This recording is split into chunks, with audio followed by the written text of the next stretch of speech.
Good? Come on, we gotta do better than that. My name's Oscar Hernandez, out of Ventura, California. Sales rep here for Stinger. I'm also the owner and operator of 805 Detail Shop, so I still kind of somewhat run my shop on the weekends when I'm not doing this job. And today we're gonna talk about business. If you guys were here last month, it's gonna be the class, but we are now live on YouTube. So if you guys do have a question, we do have a mic, and where is that at, Zach? The microphone? Yeah, so if we have a mic, if you do it when it comes to the questions, please, we're gonna hand you a mic, talk into it so everyone on YouTube Live can hear you guys. Again, we're gonna go over a little bit about business today. Can I get that mic over here for introductions, please? You all know I like to put people on the spot and see where you guys are at. Not only for that, but then people on YouTube can actually hear. So we'll just start here. First name, last name, and then how long you been in business? Leonela Rojas, and in business for about 5-6 months. 5-6 months? Yes. They've been here they've been here every month doing this. My name is Francisco Samarripa, and we're at Auto Doctor Detailing as well. And we're here to learn about the business and learn more about how to get everything going off right and doing everything on track. All right. My name is Jonathan Mitchell. I'm out of San Antonio with Miriam is Detailing and Ceramic Coating. Been in business going on year 4, and things have definitely been taking off. It's exciting. Knowing you through the mafia, so excited to be here. Well, thanks for coming all the way out here from San Antonio, right? Yes, sir. Same thing where he's at. Same thing. Good morning. My name is Jesse Garcia.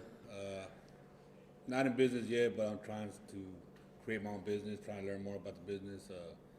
I was a mechanic back in 2000, 2006, worked for dealership, so now right now in the oil field, but trying to get out of it. All right. Maybe start up a new business, so we'll see.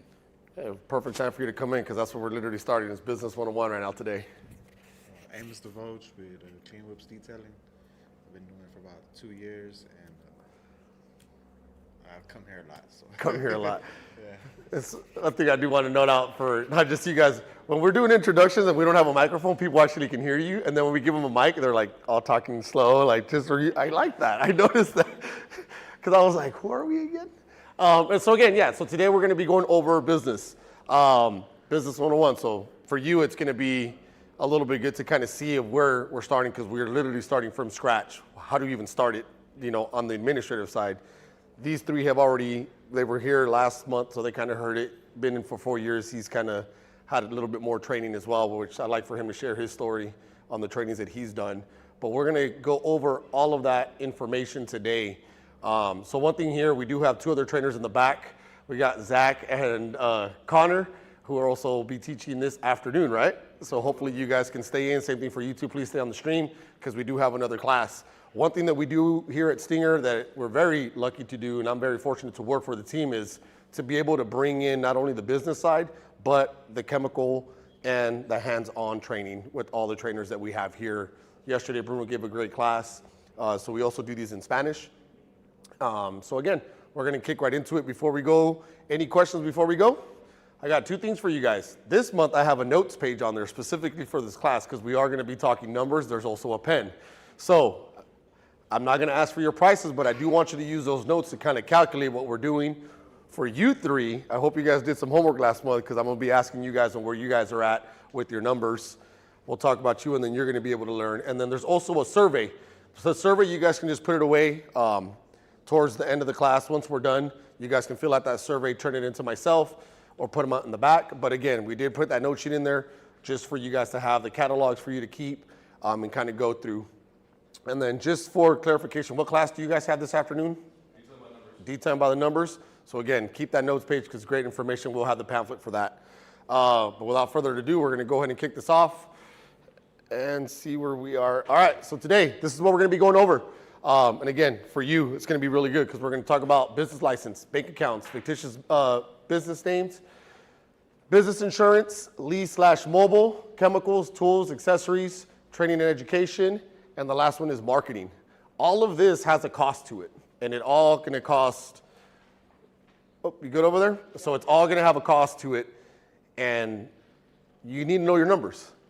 And again, I'm not picking on you, but were you thinking about every single thing that you were seeing on the slides here when it came to your business? Yeah, so this is why it's good. I'm glad you're here. Some of them have already heard this. we're going to get a little bit more in debt. And again, I hope you guys did your homework because I know, just talking to you this weekend, right? Yeah, he was just texting me about prices. And again, he texted me about prices all weekend, but it's like, hey, we're going to talk about this. But before you can give a price out and quote somebody, you got to make sure all of this is incorporated. And if it's not incorporated, you're going to sell yourself short. And I'll tell you how. When I first started, I was the one doing details for $35 inside and out of my 2012 Chevy Silverado. It had a bunch of totes in the back, pressure washer, dryer, vacuum, whatever I could just to get started. And don't worry about this. It's not showing up on there, is it? All right, so we're good. Bear with us on the slides. So again, I was the one doing the $35 car washes inside and out. It was taking me about an hour and a half to 2 hours just to do an express is what I would call. And to go over someone on my numbers, was it really worth my time driving 30 miles out, eating lunch, driving back for $35 a car? No? Who says yes, who says no? Depends on what I'm spending, but $35 for inside, what was I really making for 2 hours? When you break that down. And I'll tell you how it started. I did my bookkeeper, well, she ended up becoming my bookkeeper. I did her car. And when I went to go charge her, she told me I was crazy, that I needed to charge more. And I was like, no, like that's my price. She goes, no, you're crazy. Like you did a good job. You need to charge more. I was there for 2 hours and she came back, she brought me back out, did her husband's vehicle the next day, did that. And then she kind of broke it down. And that's really where this started for me. So this is not something that I went to school for, this is all trial and error in my personal business that I've worked with and I had to learn because I wasn't incorporating any of this in my business when I started, which you guys should be thinking about all of this when you start and then you start to give out your price. A lot of people just like to throw a price out there. What's the average detailing cost to detail a car here in Houston? You don't have to tell me your price, but tell me your competitor's price. Zach, what would you pay to detail your truck? $150 for a truck, and that's just inside and out express? That's just outside?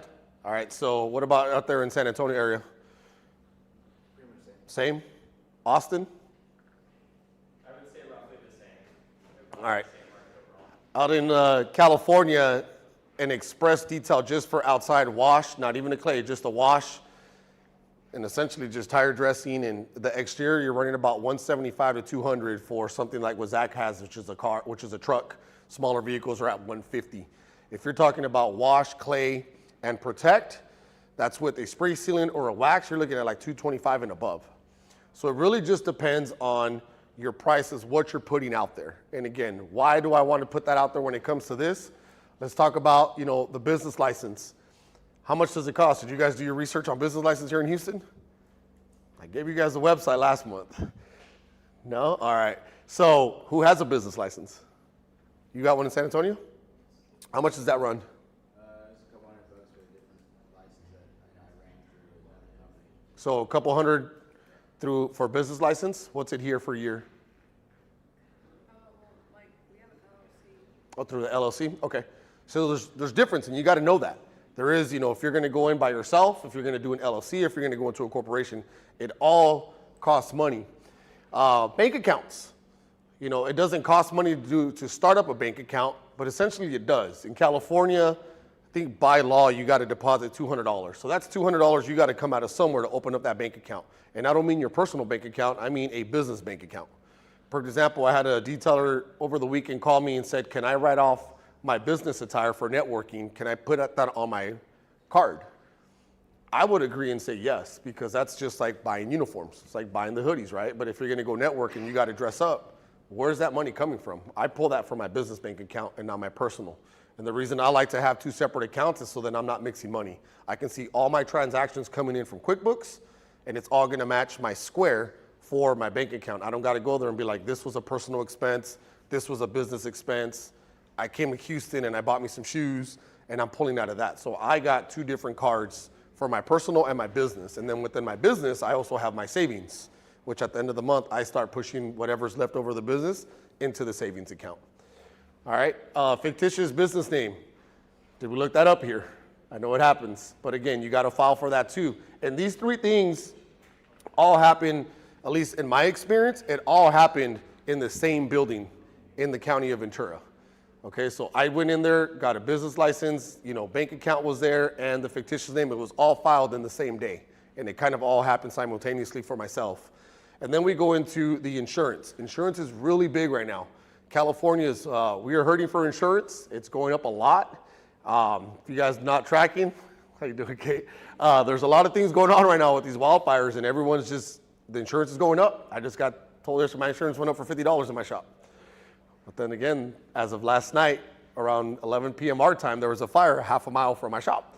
So I can understand why insurance is going up. But when it comes to your business insurance, brokers are starting to take over in California, and that's something you guys got to look into. Insurance is very, as small business owners in the detailing industry, we tend to be like, well, my mobile rig's insured, so I got insurance. But I had a question from you as you guys come in. What do you think about planes? Are you insured? Does your insurance cover you to do a plane? I'm pretty sure it doesn't. So I myself in my shop have shopkeeper's insurance. If you're mobile, you got to be able to have something similar when it comes to, yes, your mobile rig is insured, the equipment inside your rig is insured, or your shop, but really is your work being insured? As myself, my insurance covers vehicles that come in my shop. The minute I take possession of that vehicle, because I am insured to pick up and drop off vehicles. If I was going to pick up your car from your workplace, I can go pick it up. The minute I pick it up, my insurance covers that vehicle if anything happens to it. So again, that's why I'm talking insurance, and we'll get a little bit into depth on that and talk about why it's important to be covered, because a lot of detailers that I come across as I travel just say, oh yeah, I got insurance on my mobile rig. What if you're buffing and polishing the car and you burn my paint? Who's paying for that paint? Why is it important, Connor's like me, why is it important to either be as an LLC? Who am I going to go after on that? Someone's going to pay for that damage, and a lot of it is insurance claims. That's where your insurance comes in to come in and protect you. Lease and mobile, that's obviously a cost, your overhead. We'll go over a lot into what does it cost to build out a mobile rig, or in your situation, a shop. Do you have mobile rigs on the road? Yeah, I have one and then outside the shop. So you're due, I'm glad you're here. So he has a shop and a mobile rig. So he's got dual overhead, so he's got to be able to account for all of that. Then we go into what's in front of you here, the chemicals, the tools, and accessories. What does that cost you? What is it running you? Are you running your numbers at the end of the month? Are you actually looking at what you're spending in chemicals, and are you making your money back on that, and are you making some? Especially when it comes into employees, are you paying for that stuff? How are they being paid out? Training and education, you're here. All right, there's different trainings and educations throughout the United States. You've been to Detailing Success. Has anybody else done any other training other than here in Stinger? So again, I know you're just starting, you guys are just here Stinger, which is fine, but when you start going into other trainings, who's paying for that training? I'll tell you right now that my business bank account pays for my trainings, not my personal account. So that's where you should be making that money to then turn around and invest and put back into the business, because I'm pretty sure you were able to write off that training you did, right? Yeah, I mean, it is a big bill to pay when it comes to trainings. And there's trainings with anything that you see up here, whether it's with Rupes, Buff and Shine, other manufacturers provide trainings just like this, but now you are flying, you're doing hotels, you got meals. All of that is a business expense. It's got to be able to self-fund. Our two trainers back there, you guys were just in El Paso, Texas, doing training out there with the local distributor, and there was people that went out there to that training. You know what I'm saying? So these detailers, I mean, yourself, you drove out here today. I'm pretty sure everything you're doing today is business related, right? It's all being written off by the business. And then your marketing. What are we paying for marketing? Well, how much is that costing you a month? Are you doing ads? What are you roughly putting in? 1,000? What website are you on? Google, Facebook, Instagram. It's spread. It's spread? I mean, so you're talking thousands of dollars into marketing. That's got to pay itself, right? How are you paying for that? Your jobs. I'm hoping you're getting leads. When Connor was doing wraps are not cheap. PPF is not cheap. And I see a lot of ads everywhere I go for this, and those ads cost money. It adds up. So at the end of the day of this class, we're going to pretty much cover all of this and then incorporate it to your pricing. If you're running, whether it's $100 a month or $10,000 a month on advertising, are you making your money back? I would hope so. Are you running PPF? That's probably why Marketing dollars are. So again, different sides of the detailing. You know, mobile, shop mobile, and then just getting started. Where are you at with your business right now? So I'm working on getting a business license. Okay. So it's good. So again, I'm glad you guys are here because this is just a snapshot of what we're going to cover today. And as we have any questions, just raise your hands. And again, is the mic still over here? Okay, he's got, yeah. So if you guys have any questions, let me know and then I'll stop at any point. But before we get started, do we have any questions on what we're going to cover today? Well, all right, we should be right on track. Business license. Without properly registering your business, you cannot operate your business. Is this true or false? It's true or false. I know a lot of detailers that don't have a business license and they're operating. It's true and it's false because detailing is so easy to get started when it comes into it.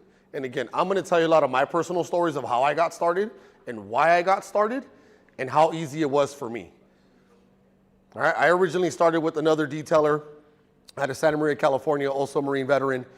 We kind of got started together, and then he went back to Santa Maria, and then I kind of got left with, I liked it. I own classic cars. I like working on cars. I always detailed my cars. I thought I knew I was detailing my car until he introduced me. And then I trained with the manufacturer out of California, took a 5-day course, paid, I think, out of my personal pocket because I didn't have a business license. I didn't have that much money. I was actually still on active duty when I went to go train with them. And I did a 5-day course. And we did all the technical. We buffed, we polished, we ceramic coated, we sanded, we did all the technical stuff. And then I didn't learn anything about business. I just went and just ran with it. Oh, I'm going to start operating. I know what I'm doing. I'm charging. But I didn't have a business license. I didn't know what a business license was. I didn't even know I was supposed to operate in a business with a business license. So I'm out here doing mobile. When I'm on my own, I invested roughly about $1,400 out of my own money to start up my mobile rig. That's why I know it's so easy. $1,400 is pretty easy to come around these days. I bought a pressure washer. I bought a 50-gallon tank. I bought a reel, you know, the necessities. And then I bought a bunch of 16-ounce stuff, towels, a couple things here and there. I was literally operating out of a 2012 Chevy Silverado, the bed, and then my seats folded up, and I had some bins that I got from Target. Organized it all smooth, you know, had a couple towels for windows, exterior, my dressings, my bottles. I went to work, $35 a car, doing about 6-7 cars a day. Someone do the math on that. It's not a lot of money. To me, I was like, why not? I can do this. I'll eventually raise my prices. I was in a town called Santa Paula in California, which is about 20 minutes away from Ventura. And I'm dropping water next to a drain. So I had a police officer pull up. What does it mean? Say, can you shut that off? Yeah, hey, what's going on? Shut off the pressure washer. He goes, hey, you know, come here, let me talk to you real quick. You know, do you know the rules and regulations when it comes to water dumping in California? And I was like, what difference does it make? It's clean water, it's filtered. Like, there's oil dropping from cars on the streets and we're not doing anything about it. He's like, no, but do you understand that, you know, you can't drop water within 100 feet of a drain. And if it does, you can get fined. And you're gonna get, you know, your business license and all this stuff taken away. And I'm like, business license? I don't have a business license. So he goes, where are you from? And I said, I'm from Ventura. And he goes, do you have a business license to be operating in Santa Paula? And I was like, no, I don't. And he goes, well, I'm gonna give you some information. Go to City Hall, go to Santa Paula, you know, to this town. And pretty much told me I had to get a business license to operate my mobile business in this town. And I'm like, but I'm not from here, and I only do 2 cars here, maybe once or twice a month. And he goes, well, every time you come here, you got to have a license, or otherwise you can't operate your business here. He's like, it's just like a standalone business. So I'm like, I got to do my homework. So I researched it. I called the city, and they're like, yep, you got to get a business license every time you come here. I was like, well, what if I'm in Ventura? They're like, well, you got to get a business license in Ventura. Well, what if I go to Oxnard, California? Well, you got to get a business license there. And that's where I was like, I just need to get a shop, because I don't want to have all these business licenses to be mobile. Again, California's a little bit different. It may be different here in Texas or in the Houston area. Houston may be able to cover you all the suburbs and all that stuff, but we have other little towns out here. Like, what, do you actually live in Houston? No, I live in Jersey Village. What is it called? Jersey Village. I'm pretty sure they have a Chamber of Commerce, they have a city hall, they have everything there. So it'd be the same thing. If this was my home base and I lived here and I wanted to go somewhere else, I had to go and get a business license to operate there. So I didn't know this. So I got help from that police officer, did my thing. I went to Ventura, pulled a business license, and then they're the ones who pretty much set me up with this. All of this information here is literally from Texas State Comptroller Office here. I literally Googled how to get a business license in Houston, and I got all this information there. So it's that easy to go out there and look. You guys just have to go out there and do it. But again, why is it important to have this? Fines. If I would have gone back to that town and I would have been washing a car and water would have been running down that drain, that cop told me, he goes, if we find you here again, and he was nice about it. He wasn't being crazy. He was just like, hey, I'm going to give you a warning. I'm going to let you go. Finish your work. But just know you can't be out here doing this unless you got a license, and then you got to be away this many feet away from the drain. He pulled out a wheel, told me, and he goes, hey, if you were doing this car half a block down that way, I would even have stopped. But the fact that I see water going in a drain, I got to stop and let you know. Then he told me about a water containment mat, and it comes with a different pump and a different tank. And I looked into that system. It was about $3,500 to buy, a whole different system. Then I would need a trailer to get into so I can carry that system just to go pick up my water and then go get it recycled. So I was like, all that just to wash a car? You're crazy. I'm not going to do it. So I started looking into the shops, and that's how I got into that. But even that had a cost to get into a shop. But overall, my business license was about $125 inventory, and then it varies on how much I make every year as I renew it. It varies on what it is, on what I'm doing on taxes, of what they're going to end up charging. So essentially just print out my QuickBooks at the end of the year. When I go renew it, I show them that. They're like, all right, this is what it is. I don't think I've ever paid more than $250 for a business license. But it's an expense that I have to do every year. It's the cost of doing business. And every business that you see out there has to have one, a legitimate business. Now I have it in a frame. There's no questions asked. Someone comes into my shop, my business license is right there. So again, I'll go back to the original question. Do you need a license to be a detailer? Legitimately, yes. But does it happen in reality? Probably not. Not every detailer out there that you come across is going to have a business license. How does this affect you and your pricing? If I'm paying $225 a year for my business license, really I just charge $1. I add $1 or $2 to every car that I do, and it pays for itself. A lot of small business owners in this industry think that everything has to come out of pocket, when in reality, I like to see it, my clients pay for my expenses. My clients pay for the chemicals, for the business license, for the insurance, because I like to incorporate all of my expenses into one. What is it costing me to do a car? And then I'm going to go in and what do I want to make an hour? And then I do the math, and that's how I come up with my price. What do I want to win an hour? What is it going to cost me to use? What chemicals am I going to use? What tools am I going to use? How much am I spending on laundry detergent to wash my towels? So when it comes to the business license, this is where it starts. How much does it cost you a year? $225. Technically, one car should pay for your business license, right? So the first car that you do on January 1st or 2nd should be paying for this business license. That's another way of looking at it. Again, I just like to break down my numbers a little bit more. Any questions on business license before we move on? Good? So you're taking a lot of notes. That's good. And again, you guys will get this. Bank accounts and business names, two separate things. The importance of bank accounts. You got to have it. You got to have a business account. It's not that much. I haven't done my research here because I haven't opened up a business in Texas, but it should be about $200 to open up that bank account and about $100 or $200 for the savings. You have to have a separate bank account in order for you to know your numbers. If you don't know your numbers at the end of the month, whether you're doing a monthly, I know detailers that do them daily. They check their numbers daily when they close. They check daily. You know, some of these stores that you go out here to and you see they have the cash registers, they close those things out daily. They'll put out that money, they'll put in a safe, and they print out a receipt of what each register did. Detailers are doing that right now. In your situation, I know detailers that are doing it by services because they're running a window tint shop, they're running a PPF shop, and they're running a detail shop. All under one building, it can all be in this room. But you got to know what you're making in window tint, PPF, and detailing in order to see what's working and what's not working. Where are my marketing dollars going to, right? What is really working in your business? You had questions about planes. You know, we were talking about a food truck over the weekend, were we not? He was texting me. He was like, hey, I need a price. And I was like, interior, exterior, we're going all off on it. But again, you should know where this is going from. And when it comes to bank accounts, You want to have all your business money within one account so then you can actually see your true numbers. How do I know this? Because I was the one that was putting my money into my personal account and pulling money from that account, so I didn't know what was going in and what was going out.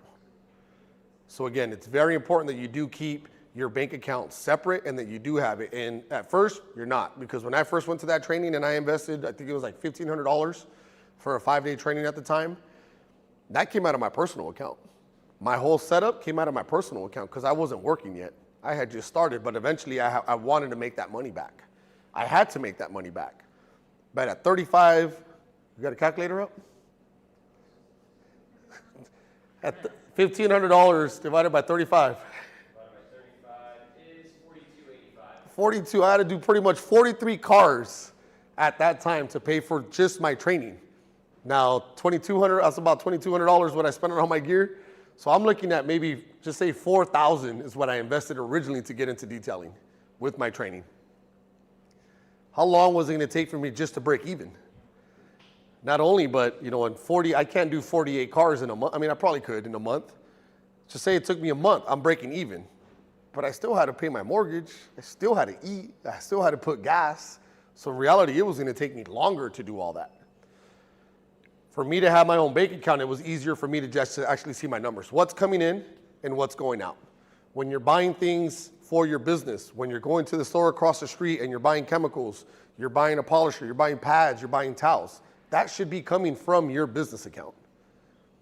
That way you know what you're bringing in and what you're taking out. Every transaction needs to be recorded because at the end of the month or the end of the week, and I would start off at first weekly going over your numbers. What are you bringing in and what are you spending? Are you buying a hat, shoes from your business account that you're not really using it, or are you actually just sticking to your business? I would keep my uniforms, my business cards, anything I used for my business.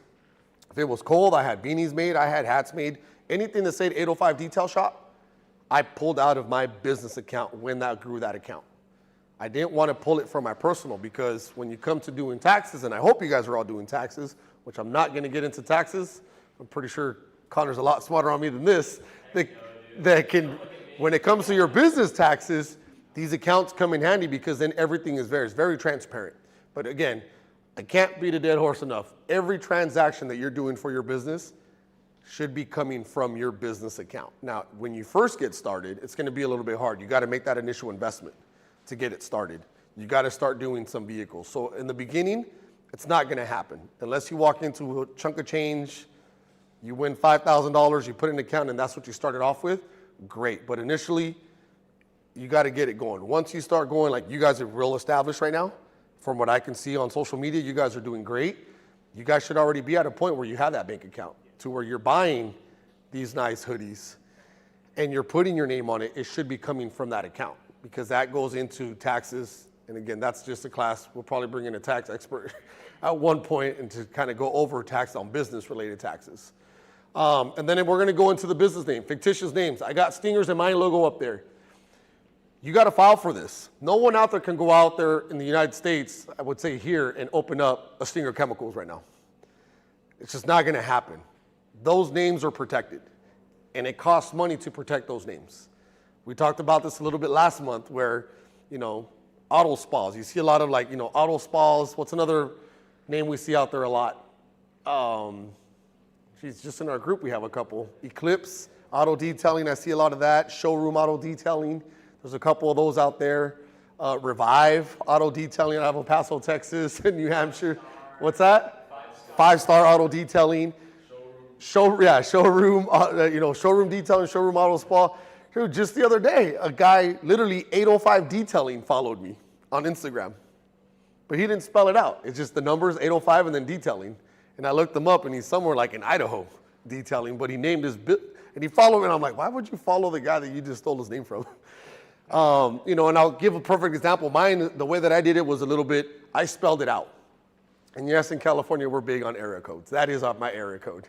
All right, but I wanted to make it personal to my community and a name that our local community could connect with. When I came up with that name, I wasn't looking for detailers to follow me and connect with me. I was trying to get something to connect with my local community. For example, on top of our mountain hills, we have 2 trees. They've been up there forever. And there's like a Two Trees bar, there's a Two Trees restaurant. We do a lot of stuff when it comes to local community to kind of connect with Ventura, what identifies us. So 805 is what I came up with. At one point, there was a detailer that wanted to start the same thing, spell it out, 805 Detailing, not 805 Detail Shop. How did I find out? He followed me on social media. So I sent him a message, say, hey boss, just so you know, like I have this name protected. And it's a little bit close to my name, and it looks a little bit too close to my logo for you to be using. So could have I taken this down? If eventually he changed it, he goes, hey, my bad, I just liked it. I thought I can, follow it and, it wouldn't be a problem. I said, it wouldn't be a problem, but you're out there detailing the community and they can affiliate you with me. And then I don't want your work to affect mine and my work to affect you. So do what you got to do, man. I said, but at the end of the day, I filed for this name. I protected this name. I paid to have this name. So when you're doing things the right way, like Stinger Chemical, I can't go over in California and open up my own Stinger Chemical company and think that Stinger's not going to send me a cease and desist order on using their name. Things are protected. They're patented. They're, trademarked. But all that costs money. So when this happened, what other things did I do when I got my logo? I got my logo. I paid like $160 for my logo to get created. And then I went to a screen print. I paid about $400 just to get shirts, hoodies, hats, business cards. All of that stuff is marketing dollars. Again, your initial investment on that, how did I make my money back? You got to be able to have that return on investment on what you're really spending and what you're bringing in. I put these two things together because it costs money, but by the time I got to do my logo, I was already established on my own bank account. So I can go back and see the transactions of what that happened, how it goes. Any questions on this? Insurance, this is a big one. All right, we're gonna get a little bit into it. I'll share a few stories as far as how it can protect you and how it's going to save your business. Shopkeeper's insurance for myself, well, first let me take it back. When I was mobile, I was, again, that guy that, well, yeah, I'm insured. I got my vehicle insurance. But I didn't know that just having my vehicle insurance wasn't covering my equipment. So for the mobile guys, if you have insurance on your mobile rig, do you have insurance for your equipment? And do we know how to go about targeting that, giving it to your insurance agent so they can see what your insurance is? Give you a perfect example. I probably put about $2,200 into my equipment. If I would have got into an accident in my truck and all my detailing equipment fell off into the highway, trashed, at the time I didn't know that that wasn't covered. I didn't know that my insurance was not going to pay me back for that. That would have been a total loss on my end because all I had was insurance for my vehicle and my personal self, and then insurance for the other vehicle and if I hurt them. So I had good insurance, but where I failed is I didn't tell my insurance agent, hey, Stephanie, I'm now operating my business out of my truck. It is now a business truck. Now, when I did do that, well, she actually found out through a chamber meeting that I was out of my truck. She's like, hey, let me talk to you real quick. So she went in, she goes, I need a list, an inventory list of everything that you have in your truck that deals with your business. Itemized list, what it is, what I paid. I went as far as I still had my receipts, showed her, so then she put another thing and we upped my insurance. My insurance went up about $26 a month. But now I was covered for all of my equipment in my bubble. So it is very important that if you're out there in your mobile rig, that you're actually insured. Because I mean, how much money do we have on your mobile rig? About $8,000 in one mobile rig? Got some good stuff in there. About the same. I mean, I just bought one of those pressure washers, the electric one. I think it was like $2,200 for my shop. So just the pressure washer alone is $2,200, the Krenzel's. Like, I love it because I went to three gas pressure washers before I went electric. And literally electric is just one button and it's so easy. It's so easy. But again, it comes with a price. Three pressure washers that I went through in over 6 years is a lot. I was running my stuff a lot. I had one for mobile and I had one for my shop because I got tired of disconnecting my tank and all that. So again, when it comes to insurance, you're looking at about $8,000 just on your equipment. But how much is your van worth? Now you got to combine all that stuff. All right, so that's just the mobile. When it comes into a shop, and I'll use this classroom in itself, I had to get a list, and I still got to do a list quarterly to my insurance agent of what I'm bringing into my shop. We do this quarterly. How much more did I invest into it? I want to get new wall lockers, just like this, 3, just for towels and pads. Those are $3.99 each. If something happens in my shop, am I going to get replaced? I already have a setup like that, which was about $1,200, which is a setup similar to that in my shop.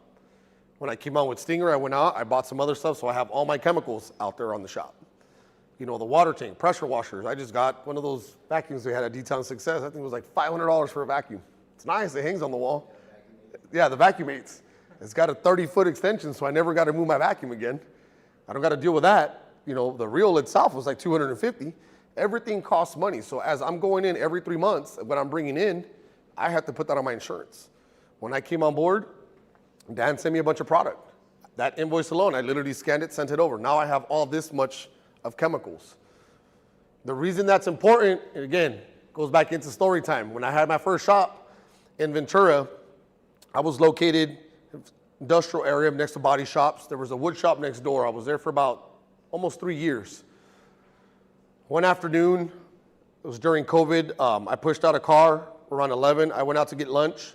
Got a call from my neighbor. He goes, hey, the shop's on fire. So I'm like, what do you mean? He goes, yeah, dude, the shops are on fire. Like across the way, they're on fire. Like I'm looking at your shop. There's smoke coming out of there. So I turn around, I come back. And sure enough, as soon as I get on the freeway, I start to see the smoke. And I'm like, yep, that's my shop out there. So I'm thinking my whole shop is going down.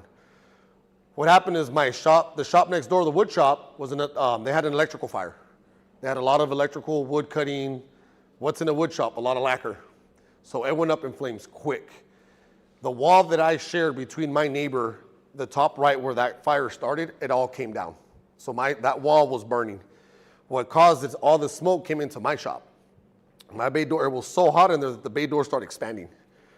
When I got there, the fire department was showing up. They were just knocking down doors. The first thing they took out was my door, and then they literally sawed through my bay door. And I'm just like, well, who's gonna pay for this?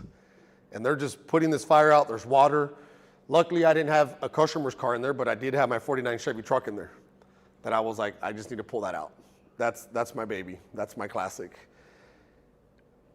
At the time, I didn't know how this was going to affect me, but it affected me in a very big way when it comes to business. Fire happened. They put it all out. About 2 hours into it, they come in and they start red tagging the building. They start checking all the electrical. Fire department's in there. Investigation kicks off. I'm still outside trying to get in. My shop's all wet. Everything on one side of my shop got wet. I'm trying to establish, the damage. I'm calling my insurance agent. She went out there because she's only a few blocks away. She's checking it out. She's like, friend, we got this. You're covered. I got you. And I'm like, I don't know how I'm going to operate. Like, I got a car tomorrow. I got to start canceling jobs. How is this going to affect me? So we went back. She goes, don't worry about it. Just find out what they say. Next day, I try to get in the building. They red tagged it. What does that really mean? It's under investigation. No one can go in the buildings. My business came to a complete stop with one fire. It just shut down. It stopped. And yes, thank you, Zach, for reminding me. But yes, as of right now, there is a fire about a half a mile away from my shop. So again, it's pretty crazy. And some Smiths from Alaska hit me up like at the hotel 11:30 last night. They're like, hey, we just saw a fire. Like Ventura was all over the news last night because of the fires.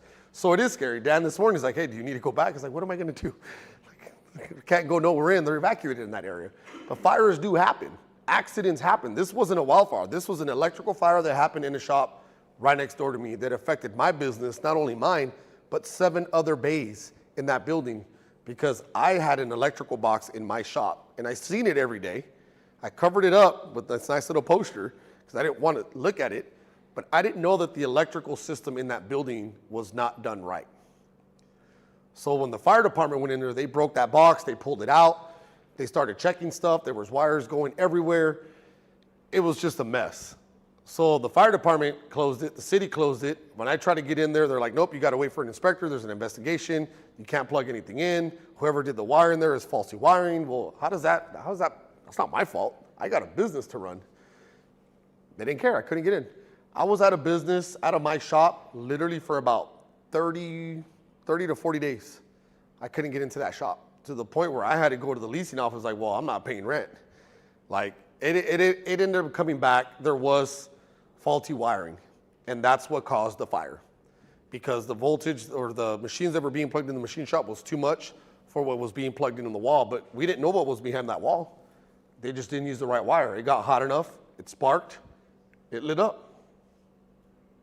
That fast, your business can come down. That's in the shop. How did all of this affect me? I had to get into a new shop. That means that I had to come up with a new down payment. I had to come up with the first month's rent. I wasn't operating at my current shop. I lost all the jobs that I had coming up. It sucked. And I'm like, I'm done. I'm going to go out of business. Luckily, my insurance agent's like, nope, I already had you. You had shopkeeper's insurance. I also have insurance in case I get injured or my business stops due to an emergency. So you also have to have insurance for that. Everything is covered. What did I have to provide? I had to go back to the bank statements. I had to go back to my Square, to my POS system. And my insurance was like, hey, for the last 6 months, we need you to provide bank statements and what you were bringing in. And then give us your schedule, your projected schedule for the next 30 days. And they were literally cutting me checks every 15 days. Because I was insured the right way. Had I not had insurance, because nobody was asking me for insurance. At the time, the leasing company, they just leased me a shop. What are you doing? Auto detailing. Okay. As long as I was paying my month on the first of the month and no later than the third, they didn't care what I was doing in there. But I was doing things the right way by going through my chamber, by talking to other business people, by attending networking classes like this within my chamber, and people teaching us that at the time, my insurance agent's like, oh yeah, you're at the shop, give me this list. And I was like, I don't know why she needs this. But luckily she did, because when it came to the insurance part, I was able to be covered. She wrote me up a policy that was legit. And I thank her till this day. It saved my business. Because if it wasn't for that, I mean, I think it was like $11,000 worth of damage to all my chemicals. Everything that had a wire, an outlet to get collected to the thing, something about smoke damaging, all my cords had to get replaced on all my polishers, my vacuum, anything that had a power cord had to get replaced. Everything had to get cleaned down. The smoke damage that came in, all the cleaning turned out to be about $11,000. Who has $11,000 in the bank right now to do that out of pocket? On top of not working. I see a lot of eyes turning like, I don't. But again, I can't beat this enough. Insurance, you got to pay for it. You got to get it. It may be somewhat of a scary story, and I don't want to scare you off of not getting into business for yourself, because what we're going to go over later on in the class is literally how do you put your insurance costs into every car, into every week, into every month. You got to be able to pay those expenses. But I'm a big believer, I don't pay for my bills. My customers pay for my bills. I don't pay for it out of pocket. If you're pricing your stuff out, not $35 like I was, your clients are paying for all that stuff. People see it as an expense. Yeah, it's an expense, but I'm not paying for it. You're paying for it. When I do your car, when I detail Zach's truck, all of this is going to get incorporated into my prices. So again, I can't beat that up enough. How did this all end up? I ended up in a new shop, which is the shop that I have now. Leasing company came in. They were very helpful. I was already renting from that same company, so they just helped me find another one. I was put on a priority list due to the fact that I wasn't operating on my business. Being part of my Chamber of Commerce really helped because they stepped in to help me out. And again, my insurance agent was able to get everything paid out, doing everything. I did a lot of the cleaning myself. But again, to get a moving truck and to move everything out of my shop and clean it as I'm moving out of the old shop into the new shop, because I didn't want my new shop smelling like smoke. So it all had to happen. And it literally, from the day of the fire, 45 days later, I still didn't have a client. I had a shop and it was set up, but now I had to go back and get those clients. It felt like I took 10 steps back when it came to business because I had to restart in a new location.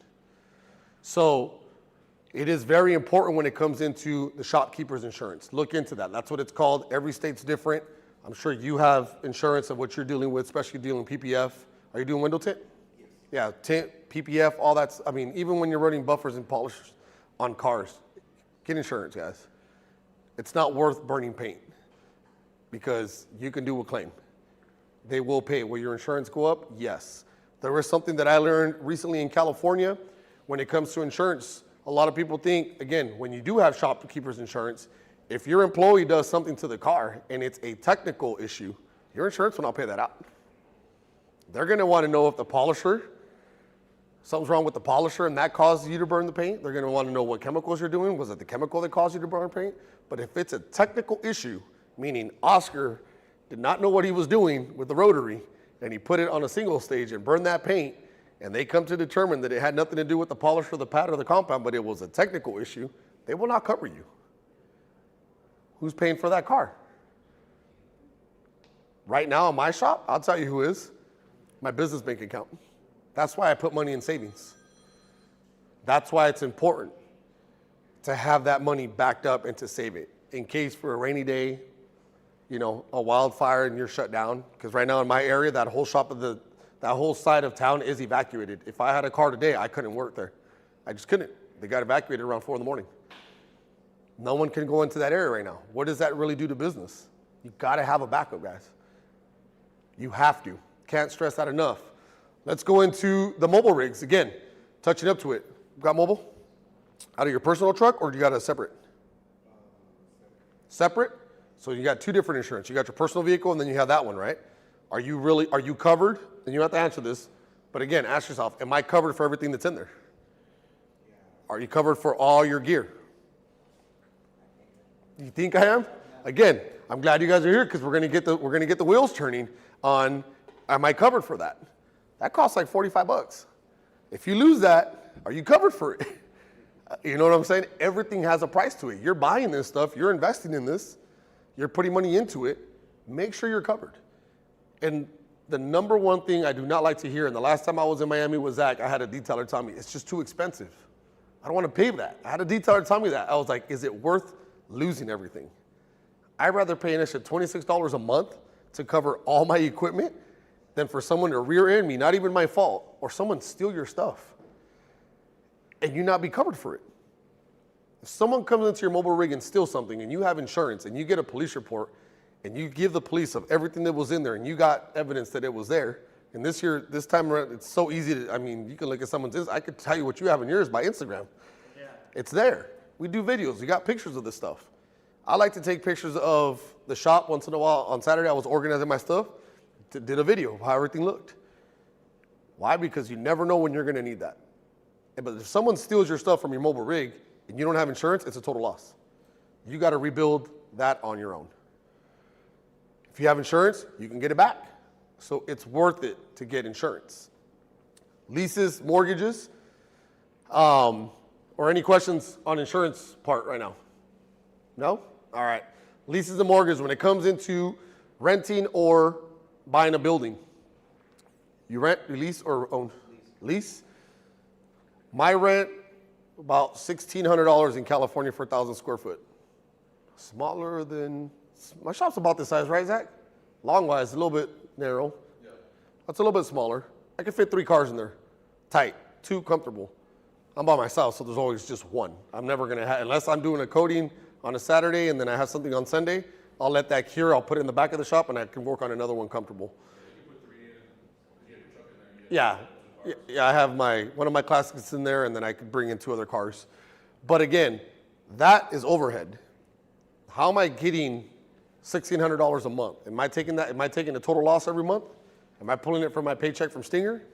Am I pulling it from my military pay that I get? Or do I got to work somewhat, one way, shape, or form to get those $1,600? I'm still working. I still work at my shop. I still do things to justify the rent and my overhead. Now, am I bringing in the money that I was 2 years ago in my shop? Absolutely not, because I'm not in my shop operating it full time. I don't have employees like you. I don't want employees.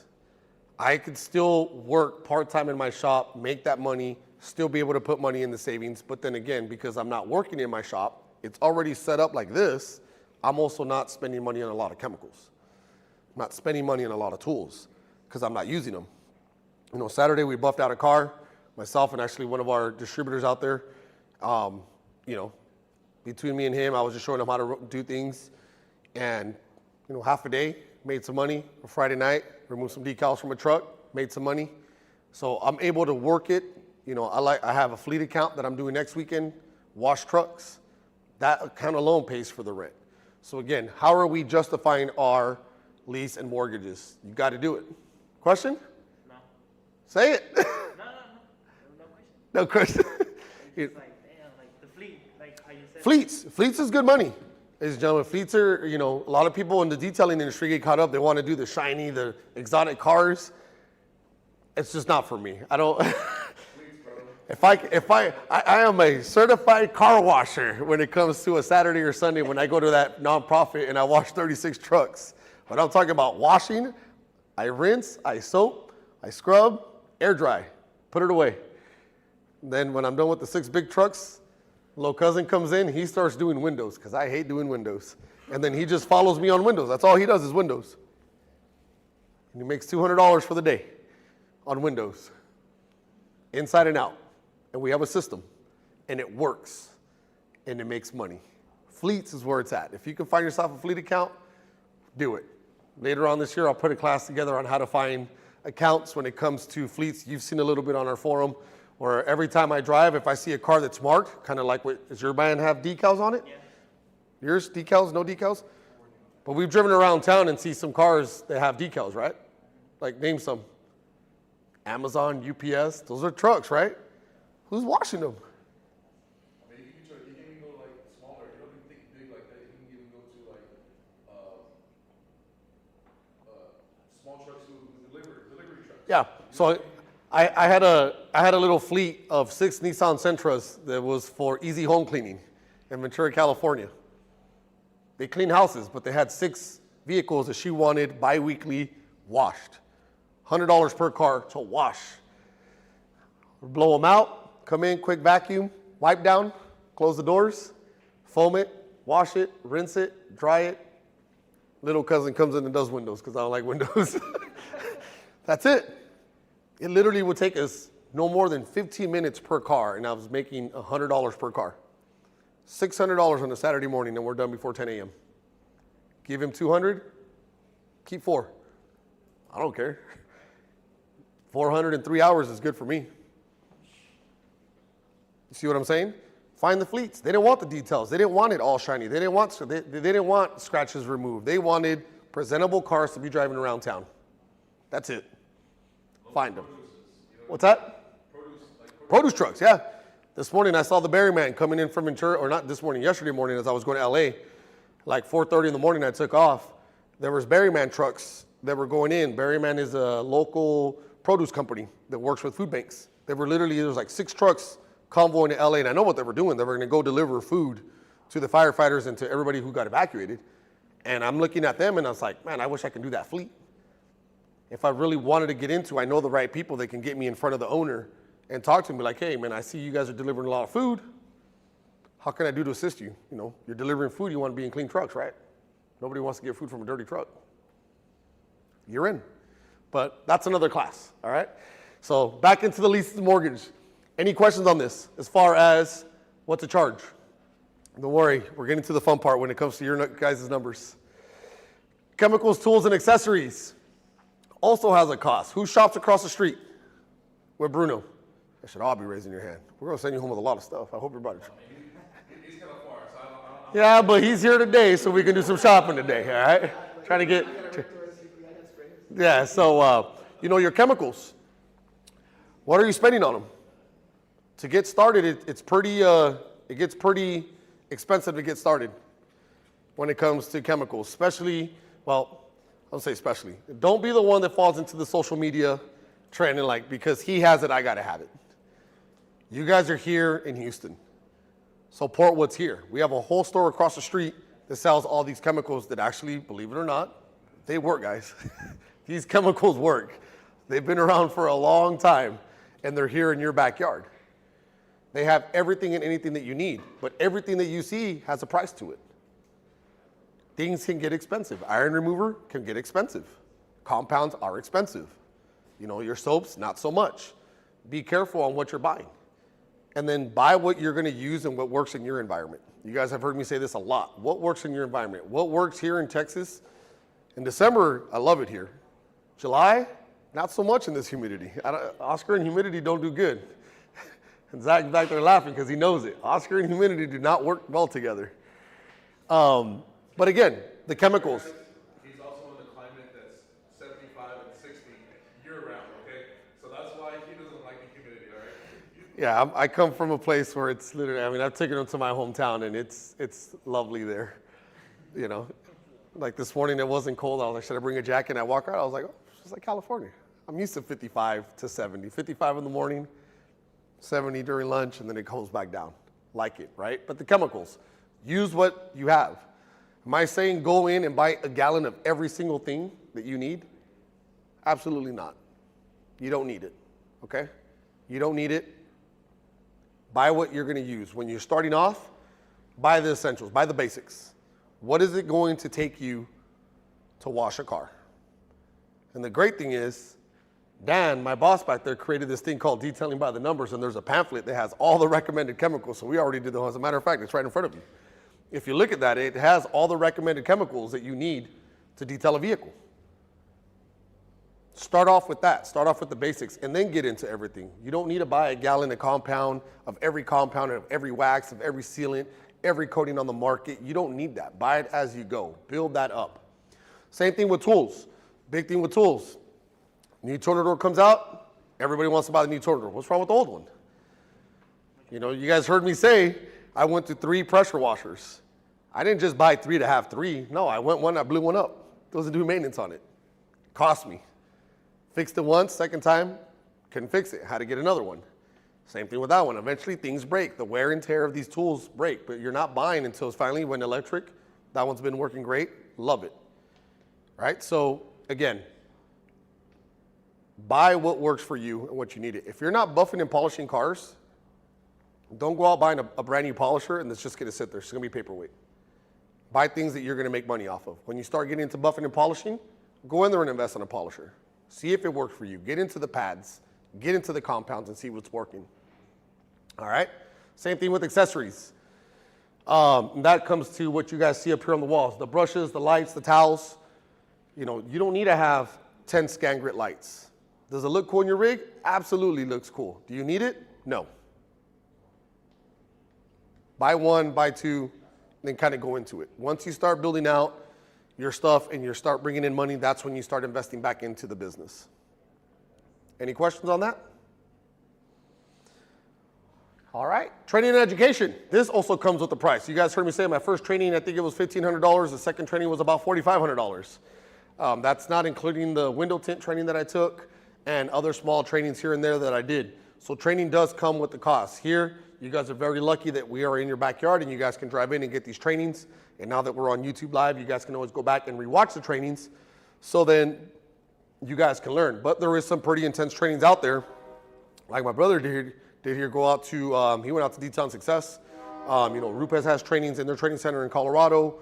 I mean, they're just out there. Every ceramic coating company is going to want to go out there and try to get you into their trainings to get certified. Be careful on what you're going into. Don't become the guy that's just chasing all the certificates in the industry. All right? Be smart about it. You asked about planes.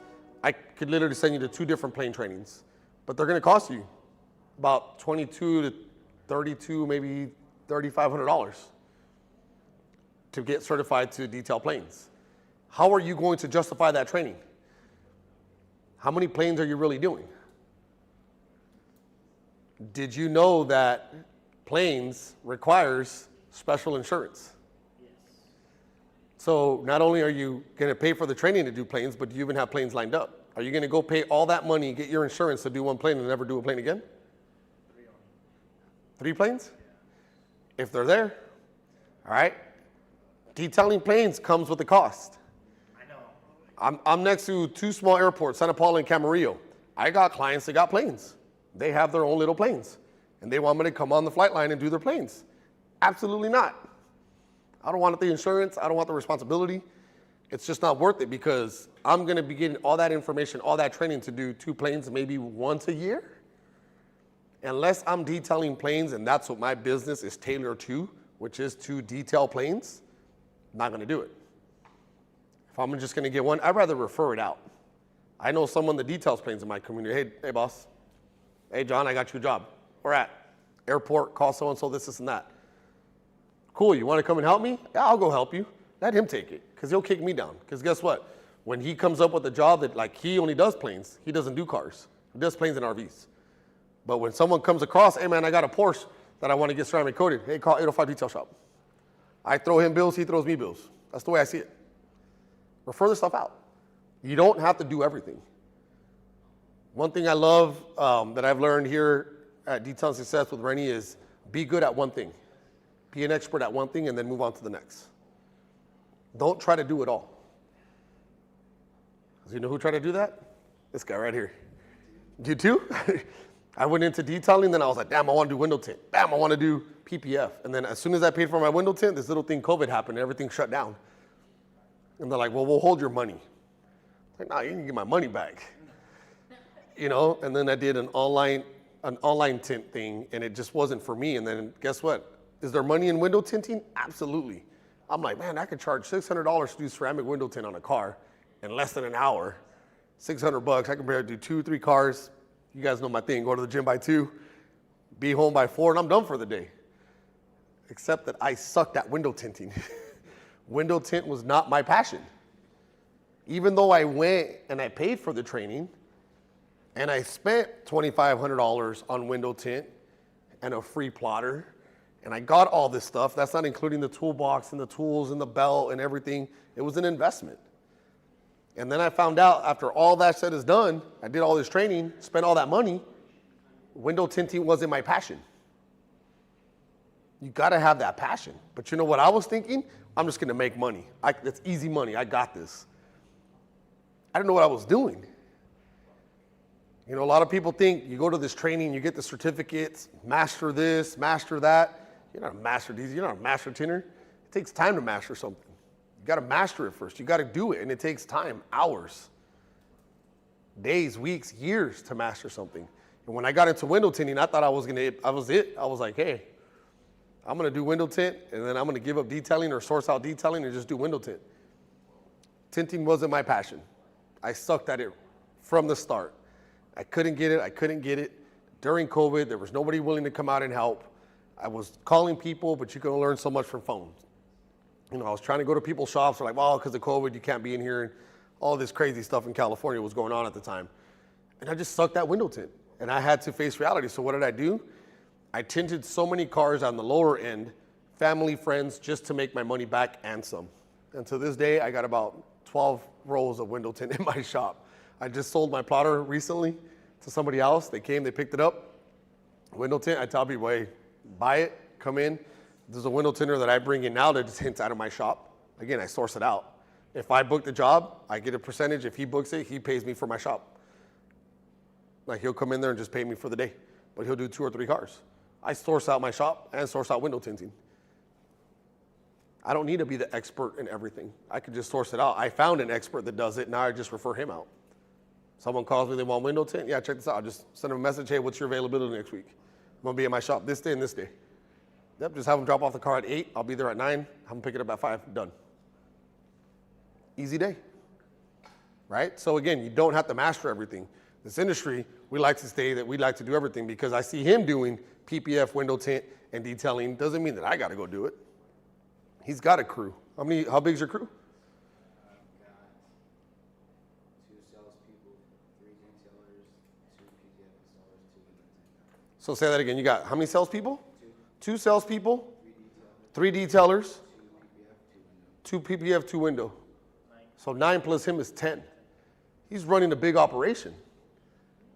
But he's also got 2 phones on his hands during training, probably dealing with work right now. You know, and that's good. That works for him. It took a lot of training and education to get his people up there. I'm pretty sure did you train them all or did they come in? Definitely train them all. That's why I was hoping these young ones would get up and come out here. Yeah, so again, it comes with that. One thing that I always said for me when they say, Oscar, why isn't your shop opening? How come you're not making money while you're gone? You're losing thousands of dollars. Yes, I am. But I work for my peace of mind, ladies and gentlemen. When I travel, I like to be relaxed. I don't want to be here and then my phone blowing up that a client didn't show up or they burned paint or they hit something. I don't want to be dealing with that stuff. I work for my peace of mind. I'm a little bit different. Everyone has a different situation. He loves to thrive. He loves to hunt. I like it. He's still young. He's got it. You know, so again, when it comes to training and education, there's a lot of stuff out there. Be careful where you're going. You don't need every certificate. Once you learn ceramic coatings, you know ceramic coatings. Some companies will go out there and they say that you got to train, and that's great because there is a lot of great companies out there that will train you, that will give you certificates, and you're a installer, you have access to certain coatings. Great.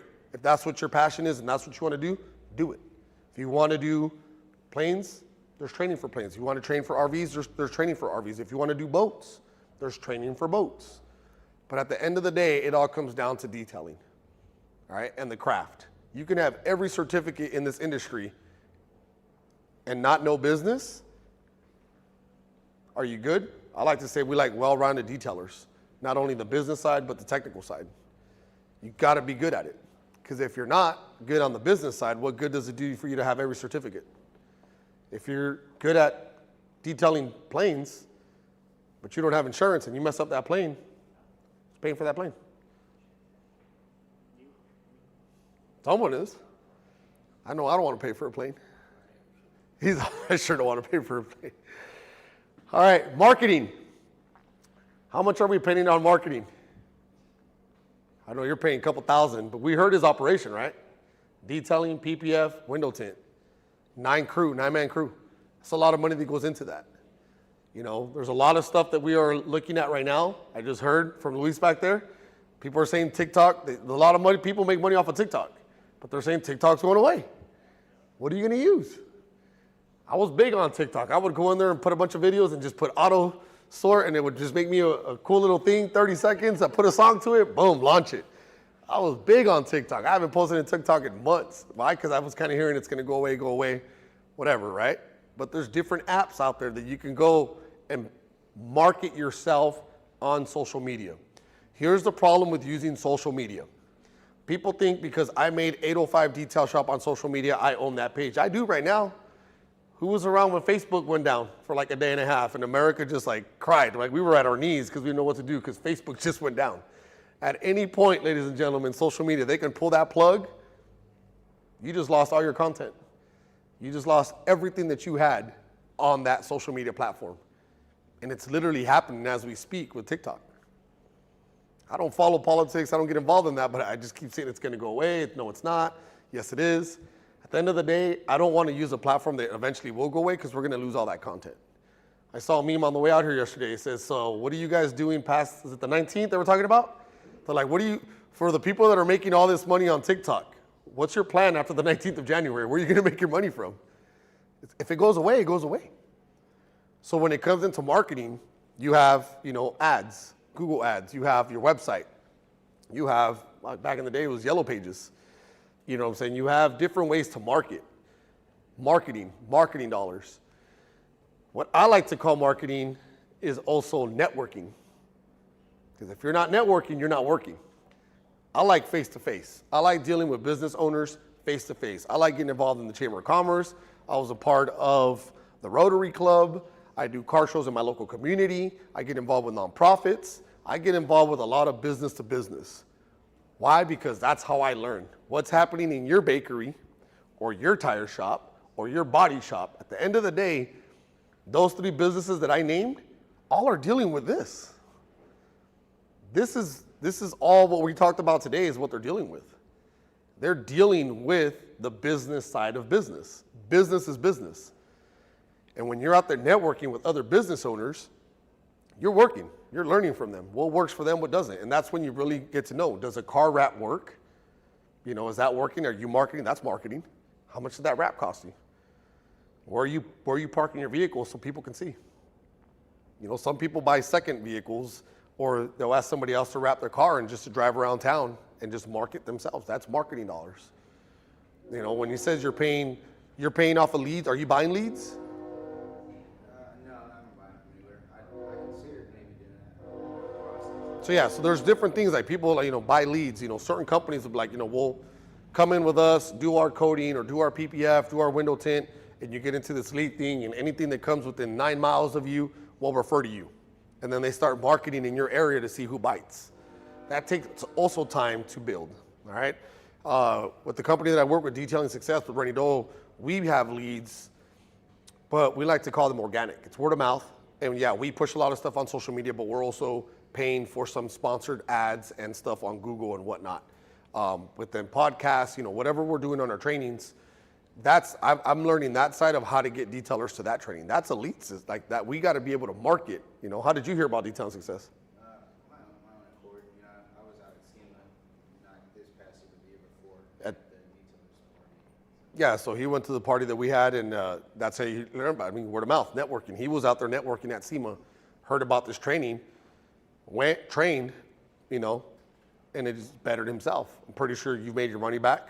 You got all your your returns. So what we're going to talk about towards the end is your return on investment. All of this is an investment. Don't think of it as it's just coming out of pocket. It's a loss. It's not a loss, ladies and gentlemen. It's an investment in your business. And everyone in here is a business owner or wants to be a business owner. You have to start thinking of this before you start buying anything on this wall or anything in front of you. That's where it really comes down to. It's what are you doing with your money and how are you investing it back into the business? Marketing is a really big thing right now because, again, I see what he's doing here and I'm like, well, I want to do what he's doing, or I follow him on social media and now I'm going to do. But really what we're doing is telling each other what we're doing anyway. So just do it better, change it up, tweak it up, and see what works for you in your environment. Just the other day, I'm part of this detailers forum in Southern California. I don't know how I got added on, but they're on Instagram, and it's like this chat on Instagram that they have going on. And I'm sitting there in the airport, and this guy's like, hey, can you guys show my post some love? I've had it up. Like, no one's looked at it. No one's liked it. And instantly, he had like over 150 likes from these SoCal detailers that went in there and just started doing heart emojis, all this stuff. And now his post went up. And I woke up this morning, and there's like 5 other guys that are like, hey, show me some love. I did this, and that. Everybody's just helping each other out. That's detailers coming together, helping each other out, liking each other's stuff. That's just boosting them up in their own community. There's nothing wrong with that. But what if Instagram went away today? All that time and effort just went away. So I'm not saying don't use social media. Use it until it's not available. It's free. It's a platform. If you build it the right way, use it. We use a lot of social media here with Stinger, as you guys can see. If you guys go out there and tag Stinger, we'll reshare it. I was just talking to Luis today. Like, a lot of people have been asking us to be a collaborator, meaning he makes a post, he tags Stinger, makes us a collaborator, it comes up on our page. Why would we not want to put his work on our page? As long as he's doing everything right, he's using the chemicals, put it on the page. A lot of people follow me on my business page, and they'll tag me, and then I'll reshare it on both or 3 platforms. If it's Detailing Success or the Detail Mafia or Stinger or myself, like I'll share it everywhere. Why not? Get it out there, right? So you can use these platforms that are available to you free. You just got to know how to use them. One thing I always tell business owners, and I see this way too often, I see it every day when I check social media, just stay away from certain things when it comes to your business platforms and marketing. Religion, politics, and sex, keep it off your pages. Everyone has an opinion, cool, keep it. But when you start mixing your opinions with your business, it does affect business. I've seen people trying to market themselves by picking sides on the politics side or having an opinion on religion. And then it's like very one-sided, and it's just like, I look at it and I'm like, why would you want to go down this rabbit hole? So be careful on what you're doing when it comes to your marketing. Keep it business, keep it professional, and keep it original, pretty much what it comes down to. All right, here's the fun part, prices. We're gonna spend a little bit of time on this. Prices. What's your price to detail a car? What do you want to get paid? An hour, let's just say an hour. What's a good pay for you an hour? An hour? Why not? 40 40 bucks an hour. bucks an hour? I'd say as a shop, I'm gonna give it 100 an 100 hour. an hour? How much? 75? These guys been here before. I know exactly where he got that number because that's my number. I want to make $100 an hour. I want to make $100 an hour. That's what I'm telling my boss over there. How's that? We want to make 100 an hour. That's what we want to make at a shop. Why? It's a good, solid number. But with everything that we just talked about, how are you going to price that out so your take home is $100 an hour? Right? I want you guys to write down a thing. I got you guys a note paper today. $35 is what we're going to write down. That's what I started off. $35. And these are my numbers that were given to me by a bookkeeper when she helped me do this. And it's probably off a little bit, probably costs a little bit more. But at the time, I was charging $35 inside and out. It was taking me 2 hours. So 2 hours, $35, right? How much was I really making an hour? If you divide that in half, how much is that? 35 divided by 2? Huh? Huh? 17? 17.5 is what technically, right? But was I making 17 an hour? See, he's been here before. I wasn't, because I wasn't incorporating the 10 miles that I took to drive out there, the 10 miles to get back. That's time. Gas. 10 miles into driving California and our traffic is about 20, 30 minutes. So let's just say on a good day, it took me 45 minutes just driving. That's 2 hours and 45 minutes. Then I stopped for lunch afterwards, another 20 minutes. The cost of lunch, the fuel, the wear and tear on the car, the chemicals I used, insurance, my business license. Now do you see where I'm going with this? And what's that? She told me straight up, she goes, Oscar, you're not going to be in business in a month. I was like, how do you figure? I'm doing great. I'm doing 6, 7 cars a day. I'm making money. She's like, no, buddy, come here. She's like, no, you're not. She goes, you're not. You are not good. You're going in the hole quick. She goes, how are you going to pay back for all the stuff you bought? I said, well, I don't want to pay back. I already bought it. I didn't understand what my return on investment was. I didn't know that I had to make that money back. I thought, well, I already bought it. It's mine, right? Why do I got to pay back? She goes, no, you have to be able to justify what you have. How much did you spend on this? How much did you? So then she got my inventory list of how much I've spent. And she broke down my numbers. At $35, you got to do X amount of cars just to break even. But you can't even break even just saying you're going to do the cars, because how are you paying your mortgage? How are you paying your insurance? How are you paying for your food? How are you paying for your clothes? So once you start taking all these expenses, was I really doing it? So then we broke it down, and we broke down the numbers. And again, you don't have to do it this way, but I recommend you do. When you're working in teams like this, it's great. When you have a shop, it's awesome. When you're alone, it kind of not. But it's like, get the prices of what you're doing, of what you're buying. Get your bottles. We have these nice bottles that we have now for you guys to use. And I'll give you guys a perfect example. Ceramic spray sealant. Zach, what's the price on this at the store? $9.99. It's a protection, right? Yes, sir. You're going to wash, you're going to clay the car. Wash, clay, protect is what I call it. Where did we learn this? We learned this at Detailing Success. Wash, clay, protect, shiny swirls. Not a lot of people will pay for a ceramic coating. They're not going to pay the $1,200, $1,500, $2,200 to get the coating. But you can wash the car, you can clay the car, and you can protect it. This protection is going to be how long, Dan?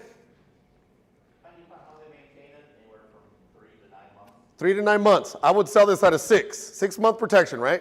Nice sweet spot, depending on your environment. It gets really humid here, so hopefully this reactivates or something like. But this is what I would sell: is 6-month protection. Wash, clay, protect, $325 on the car. How many cars can I do with this bottle?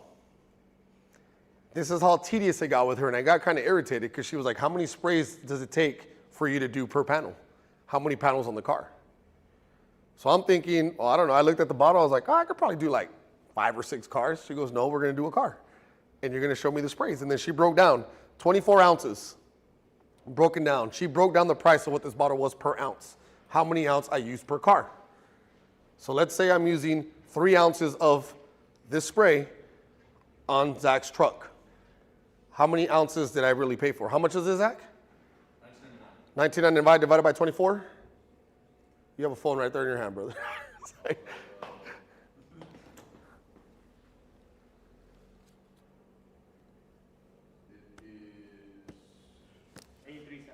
$0.83 per ounce, right? 83 cents per ounce. Times that by 3. Because that's how many ounces I'm going to use for the vehicle. Some of you guys just work hard. There's a thing called smartphones. I don't want to use my smartphone when I'm up here teaching. That's why I'm like, times 3. 2.49. 2.4? No, $2.50. So $2.50, right? It's good with nice bold numbers. $2.50 is what's going to cost me to use this product on Zach's truck to sell him a 6-month protection? Seems pretty cheap, doesn't it?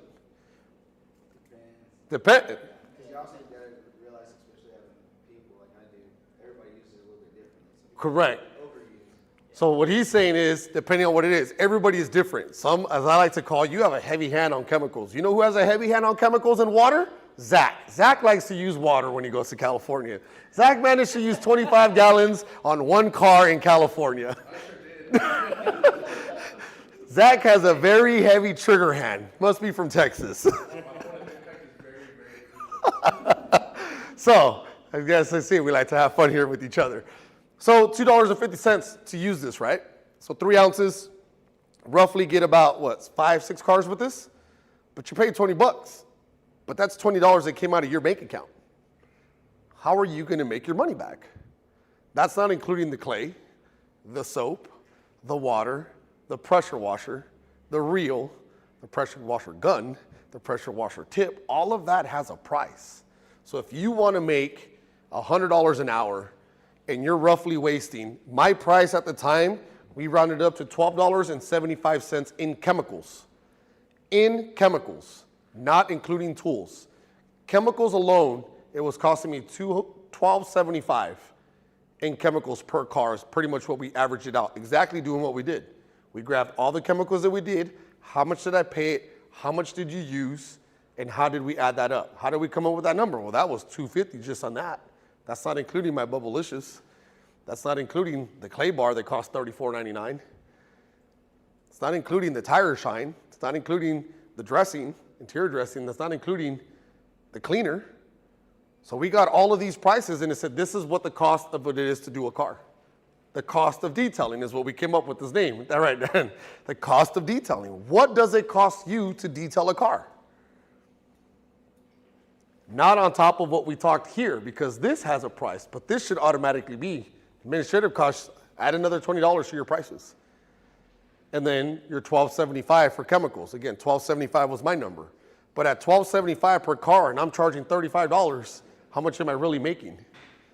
Not $17.12 an hour or $17.50 an hour, because that automatically took out $12.75. Right? That took me to what? $17.25 is really what I was taking home after chemicals? Right? 10 miles out, 10 miles back, 66 miles an hour is what the government pays.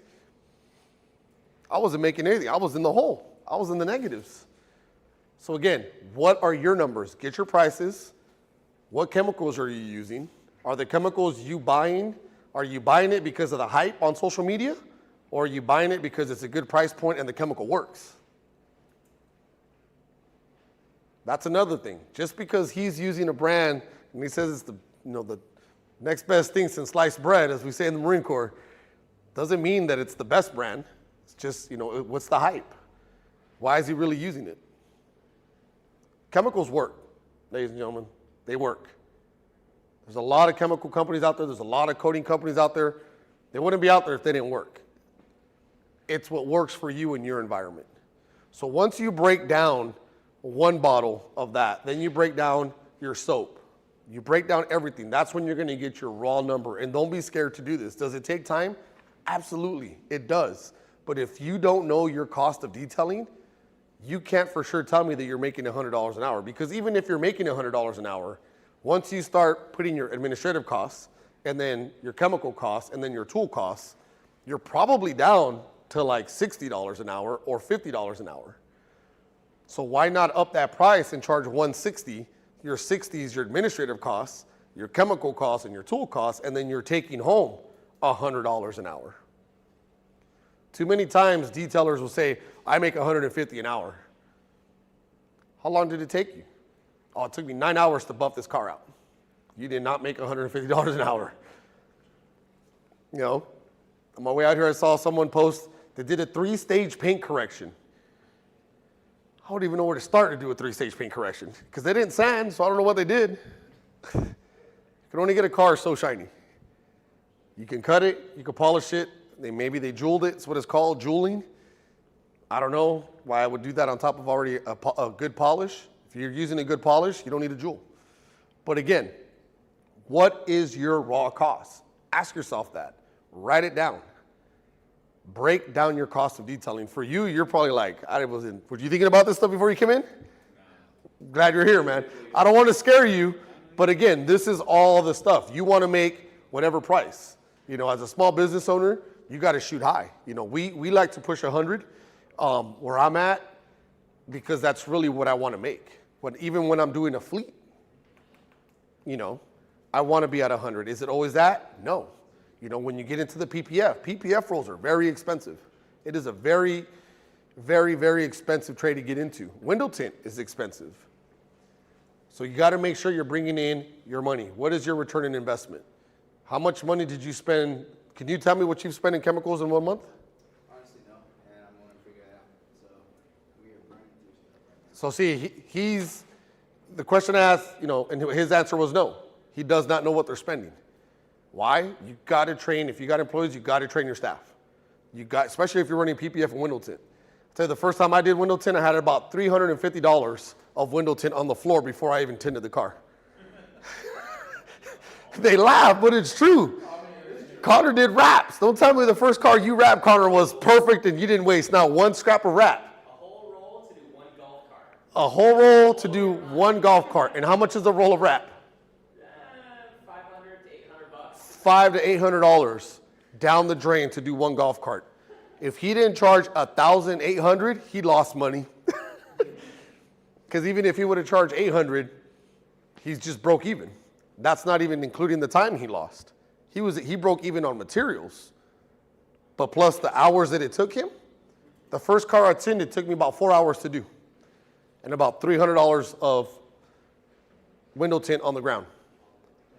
So 4 hours. If I want to make $400 an hour, and I wasted $300 of window tint on the floor, which was a whole roll to do one car. Like I literally wasted a whole roll before I actually tinted the whole car. That's how much I was messing up. That's $300 down the drain, plus my 4 hours of that I wanted to make 100, and I only charged them $250. So I got $250 back. But when you look at my time and window film, plus the tools, plus the liquid, because there's liquid when it comes to that, I was in the negative. Even though I put $250 in the bank, I lost about $600. And that's the way you have to think. That's the way you have to look at things. Because when a shop owner says, I don't know how much chemicals we're using in my shop, it's a problem. Because now you're just buying. And right? And I'll tell you this right now, as an employee of Stinger, and as you have an employees, it's so much easier to waste other people's money when it's not your money. Ain't that right, Zach? He's not even paying attention. No, because somebody commented on the chat. What'd they say? Zach's our favorite chemical stinger. What's that? Zach's our favorite stinger chemical person. Who said that? Someone on the chat. They got jokes. I love you, YouTube.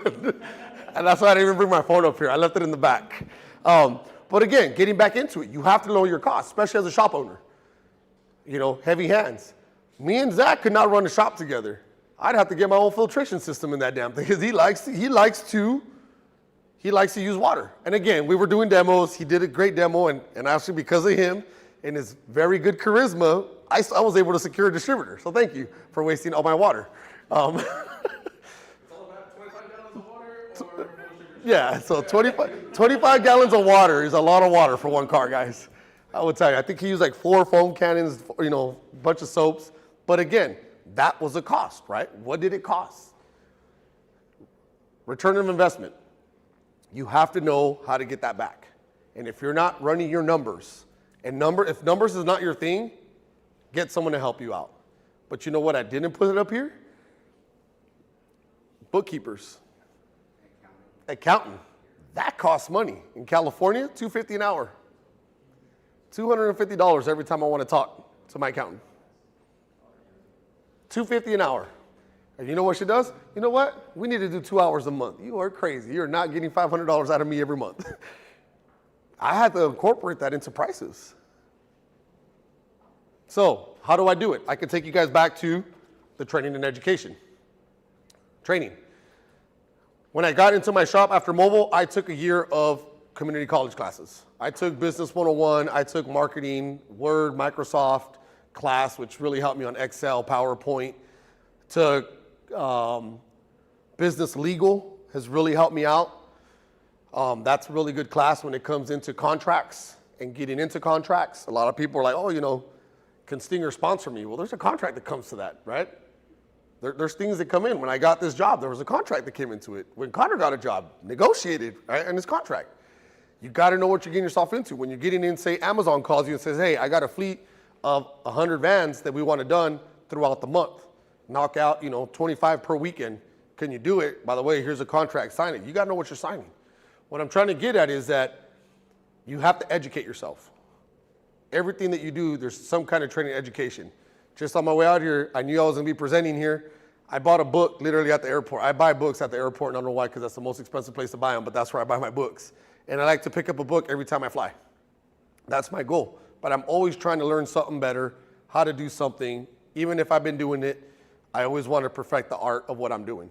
And literally got it on presentations. Presentations, public speaking, PowerPoints.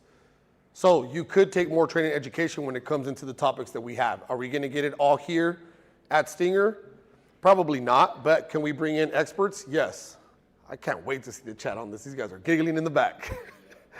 But again, the training education. Can we bring in more stuff? Yes. Next month, we're going to have Dr. Color Chip. You guys are going to learn paint touch-up system. That system costs money to get into. How are you going to make your money back? Don't just buy a kit at $5,000 and then let it sit in your van or because it looks cool. Go get your money back.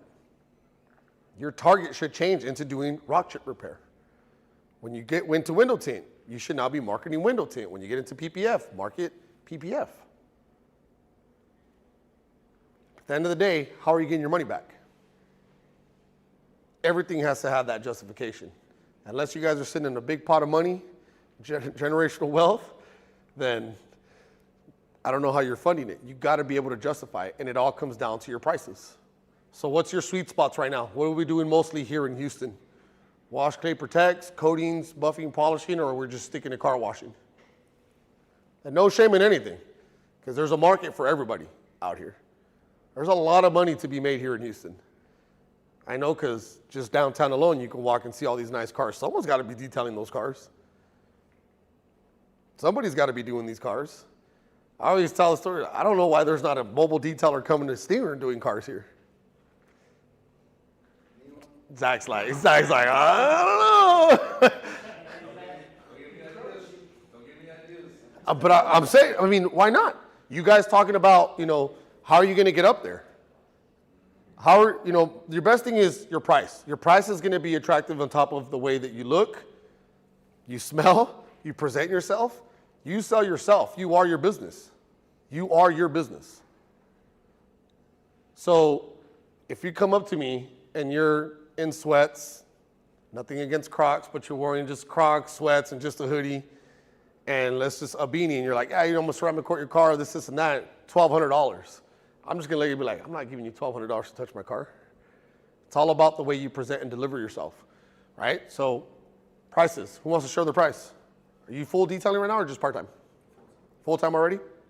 So again, let's stick to that 175 price. If you're doing 175, how long is it taking you? And it's different for you two because you guys work together, right? Sometimes. How long does it take to do a car by yourself? By myself? Like a truck, probably take about like an hour. 2 hours? 2 hours? Yeah. And with both of you, cut that in half? An hour. How long does it take your crew? Probably About the same? 2 hours. Again, if you're taking breaks or not, are you making your money? Break down that 175. Right there, what are you really making? Divide that by 2. That's really what you're taking by hour. But then you add your administrative costs, you add your chemical costs, you add your equipment costs, your marketing costs. Are you using your Able? Do you have an app? Who's paying for your website? You add all of this. What's the cost? And again, everything we went over today, I can go back so you guys can write it down. Or actually, you guys can go out there and look at your expenses and your bank account and see what you're paying for monthly and make sure that all of it, I see pens clicking. And then what's your expenses at the end of the month? What are you taking out of that bank account that has to be accounted for? And even though if you're putting in more than what you're taking out, that's great. But are you putting anything in savings? Are you saving anything? Or are you doing car by car? Came across way too many detailers across the country. They're like, dude, I need 2 more cars just to make rent.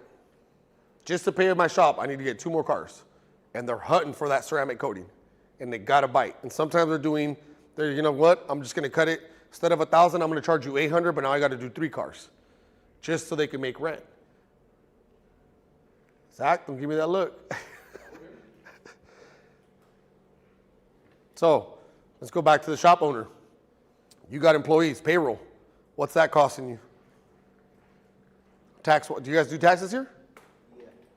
What's that? I don't know because I have an accountant and they handle it, but I have to go look and see what we're at right now. Yeah. When you're running employees and you're doing payroll, payroll comes with the cost. That's got to be adjusted into your prices. So don't be the low end guy, be the high end guy. All right? A few months ago, we were in here, they were talking about, well, this guy does this and that guy's charging this and charging that. When you're coming to these trainings, collaborate with each other. Check each other's prices and keep that integrity within each other. If you raise your prices, give them a call. Hey, dude, you know what? We should raise our prices to this. So when I call you and then I call him, now it just comes down to who do I like, who presented better, who do I trust more with my vehicle. But elevate each other and elevate the industry that way. It's when you start lowballing, like you're just starting, right? You're coming to the trainings. That counts for something. You're taking the time to be here for 2 or 3 hours. If you come back in the afternoon in 6 hours, you're going to be here. That training counts for something. That's going to give you somewhat credibility when it comes to your skills, the business skills, the technical skills. When we're doing sanding next month, when we're doing rock chip repair, all of that stuff gives you guys the credibility out there to go out there and do it.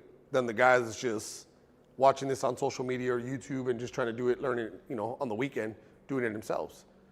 You guys got to level up. Every time that we do a training, we do an education day, or that I go to a training, my prices went up. Every year, January 1st, my prices went up. I went to SEMA, prices went up. New Year, prices went up. Mobile Tech, prices went up. Because that's an expense to fly from the West Coast to the East Coast, to pay for the education day, to be there for 2 days, to network, to go out there. But then also I'm marketing myself. Shop closed from this day to that day for continuing education. I'm putting it out there on social media that I'm going to be closed to go educate myself more in this industry. So then when I can come back, my clients already know, hey, I'm back, I got spots available, but I came back more knowledgeable. I came back with this skill. I came back with that skill. I came back with this point of contact. That if you want to do leather repair, I know how to do that because I took the class. I took the time out of my business to go educate myself, which justifies my prices going up. Does that make sense? Now, you guys are a little bit different because we're here every month. I'm not saying raise your prices every month, but every 6 months, you should be evaluating your prices, or quarterly. Do it quarterly. 1 January, 1 April, 1 July, 1 October. Analyze your prices. What's working, what's not. Look at your numbers. If you have an accountant, ask your accountant. If you're not changing accountants every 3 to 4 years, you should look into what they're doing. Just, again, it becomes routine. Oh, yep, this guy's doing the same thing, and they can overlook something. Sometimes you got to look at what your accountants are doing. They're managing your money. What's that? Yeah, you got to double check that. And if you're not asking, and again, it could cost you $250 an hour to go in there and look at your numbers. And it may take 3 hours to go over it, but you know what? At least you're looking at your numbers. At the end of the day, no one's going to care about your business more than you, because it is your business. You're the one that's running it. You're the one that understands it. You're the one that's going to want it to go your way. So you can take it, do it the right way, or you can fly under the radar until you mess up a plane, burn paint, pull paint off when doing PPF, or a wrap, or mess up, or burn some trim when you're heating with the heat gun on some window tint on a brand new Kia. That happened to me. I got too close with the heat gun and left a little print right on the door. It happens. I don't know what I was doing. All right, any questions on prices? All right, any questions at all? What we talked about? Open them. Anything. Doing this part-time, Doing it part-time. Funny you ask. On the way in here this morning, I told Dan, and he kind of gave me this look, but I told him something Rennie says, because he was asking what our group is about. It's more mentorship. She's like, is it more business mentorship, or is it more like technical side? And we're talking about when we train with Detailing Success. And I was like, no. I said, Rennie used to have a thing where we're like, we're here to fire your boss. And he kind of looked at me and he goes, what? And I was like, no, not you. But like when you're doing it part-time. We want to get you to a point where you leave your full-time to go full-time business, right? Essentially, you're going to fire your boss and go do your own thing. That's what it is. When you're doing it part-time, it really comes down to how you want to work it, right? How do you want to work it? How long do you want to be? What's your goal? I mean, honestly, what I really wanted to do was, I'm an old mechanic. Mm-hmm. I used to buy cars and sell them, fix them, sell them. Okay, so you flip cars. Now I'm trying to think about buying them, fixing them, detailing them, making them look new, and try to get the most money out of them. See, I like that. I like that mentality. There was a package that I used to do at my shop. It's exactly that. I would only do 5 services, but if you're telling me, hey, I want to sell my car, I'd be like, okay, well, if you invest this money into your car, I can guarantee you're going to get it back. Not only that, but that. And you would add, I was like, add $1,000 after the detail. Yeah, you're going to pay me $250, but add $1,000 and I guarantee you'll sell it because it was clean, shiny, and it smelled good.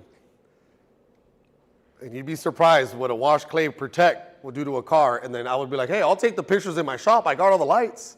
I'll do the videos. I'll do that. And they would use the pictures in my shop to advertise their car. And they would raise the tag, $1,000. And guess what? It would sell. A clean interior, like new conditions. That's where the money's at. So your mind is in the right, especially if you're flipping cars. My question to you is, what expectations did you set for yourself? What's your goal? What's your timeline? Do you want to do this in a year? Do you want to do it in 2 years? Do you want to do it in 3 years? I want to do it like in a year. So in a year? Try to get everything, knowledge, and then start. I'm more buying cars, trying to get into the whole trend of OBS, square bodies, and stuff like that. Okay. Yeah, more time about cars than fixing them and detailing them. So I mean, the detail side, look to your right and to your left. These two gentlemen get their information and start bringing them in to show you and help you and have them detail your cars. And then at one point, you're not going to need them, which is fine, but you're helping them out to begin with. You're learning, you're making more money, which is going to help you in the long run get to your goal faster in 12 months. Because if you can start flipping cars and detailing them next week with them two, that means you're already making an extra $800 a month, right? Or $800 per car. That's only going to help you get to your goal faster. At one point, yeah, you won't need them and you're going to do it yourself. But why wait to do it yourself when you can start doing it now? And you're helping them out in their business. And then at one point, you're going to have so many cars, you're not going to be able to detail them all. Now you got connections. You got people to your right and your left that you trust. Does that make sense? That's why to me, when it says elevate the industries, work together. Yeah, I want to do all the cars. I want to do everything. It's not impossible. I mean, it's not possible for me to do every car. I'll give you a perfect example. I do 3 big car shows in my local community, 300 plus cars in 2 of the car shows. I bring in detailers to help me judge. And there's other business, and we have a vendor alley. We bring in like 25 vendors, different, from baking to jewelry and all that. And we set up this car show. We got a DJ, live band. It's a whole day's thing. But you know what? We started planning this last week for 2 car shows in June. And our planning already started last week for these 2 car shows. But people always say, it's like, man, why would you bring in another detailer? Even if I wanted to detail 300 cars, I can't do it. I can't meet everybody. I can't talk to everybody. I can't do all these cars. Even if I wanted to, why am I going to be greedy? No, you know what? I'll bring him in. You want to come help me judge the car? Hey, go meet 4 or 5 people. Let you talk to them. If they like you, detail their cars. I'm not going to be able to do it. Everywhere I go with Zach, they love Zach. Zach's trying to steal all my distributors because look at that smile. Look at that smile. Look at his little charisma.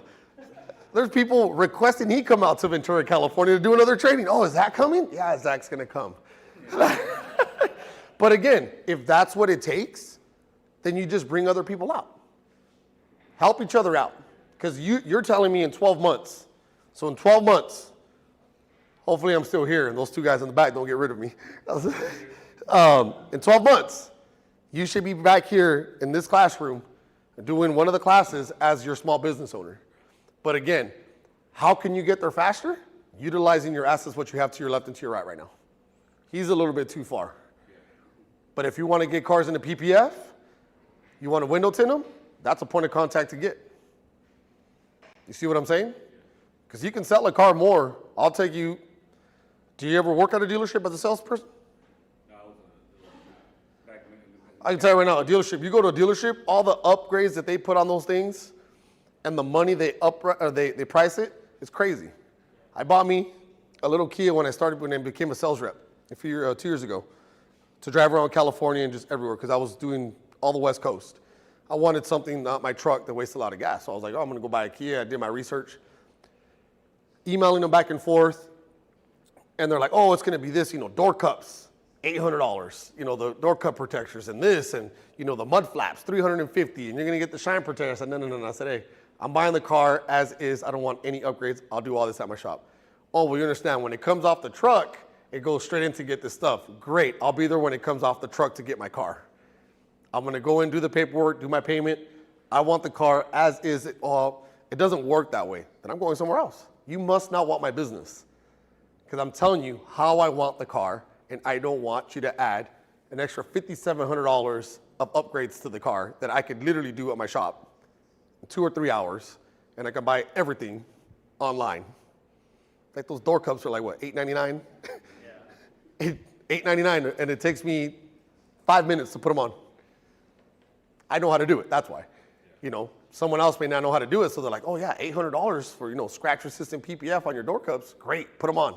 Because the way they're going to sell it to you is that, hey, for an additional 37 cents per payment, you get this on your car, or an extra $12, you're going to get the shine package, and an extra this, you're going to get this package, and then your floor mats, and you're going to get this and that. And next thing you know, your payment went from $187 to like $350 because you have all these add-ons. So what I'm getting at to you is you want to sell, you're flipping cars. You can add all those things on and sell them, where you can add window tint. You could wash, clay, and protect them. You can go as far as adding ceramic coating. This has got a 5-year coating on it. You see what I'm saying? You can start doing that now because you're going to meet people here that are going to help you do that now. One thing you got to do is also think, don't be closed-minded that you got to make all the money. You got to make all the money. It's got to be me. It's got to be me. It's got to be me. No. Let other people do it. Let everybody else make money. If I'm going to open up my shop and my window tint guy is going to come in and I'm over here at my desk doing sales calls and working Stinger and he's tinting windows with his headphones on, we're not bothering each other. And at the end of the day, he goes, hey, Oscar, thanks a lot. Here's $100 for letting me borrow your shop. Cool, bro. Just leave it right there on the desk. And he does that, 2 weeks out of the month. He essentially just pay for my rent. I don't need to make the $300, $400, $500 he's charging for window tint. See what I'm saying? Can't be greedy like that. You got to be open-minded.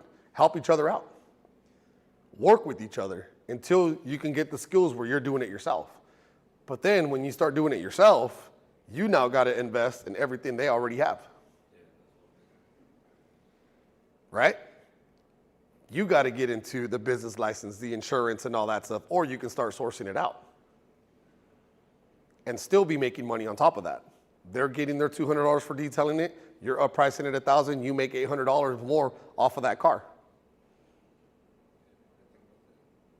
Is $800 more to you on one sale than it is you having to do all the work, investing on the chemicals, the tools, and all that stuff? Right? See what I'm saying? So you can do it faster. Get started. Look into it. If you want to do it yourself and you have the passion for detailing, do it. Get into it. But me, I like to feed off of, I'm going to have a long conversation with him during lunch about PPF. He's here in about 2 weeks. I'm going to be doing PPF. See what I'm saying? So I want to get into that. I want to start to see how that process is. I know how it works. I've done it before. Just never did it in my shop because you need at least 2 people to do those hoods and big trucks and whatnot. So again, you can do that now. So you set a realistic goal for yourself. When do you really want to start up the business? When you want to go, and then you start backwards planning. What do you need to do first? Look into your business license. What's the business name going to be? What is your insurance going to cost? Open up that second bank account, and you work it slowly. How long have you been on your own? 2 years? 6 months? You've been coming here about the same time I came on board. So, I mean, and these guys are here all the time. Why? Because they're constantly coming in here to learn. They're taking time out of their schedule to come here to learn. And that's where it's at. We do these every month. So how did you find out about the class this time? I mean, I've been interested in the whole detailing for a while, and somehow this came up on my social media. I looked into it, sure. So Yeah. Follow the website. If you're not following our stuff, go out there and follow Stinger. You see all the trainings. We're going to be doing these monthly for the rest of the year, different instructors. And then what Dan likes to do, he likes to bring in different people from the industry in here. So we've had Buff and Shine, Dynabraid, Urable was in here last year. Dr. Color Chips next week or next month. Eagle Sandpaper. So, I mean, there's a lot of stuff that you guys can learn. I mean, touch-up paint for you on what you're doing is money on used cars. You see what I'm saying? So, again, help each other out.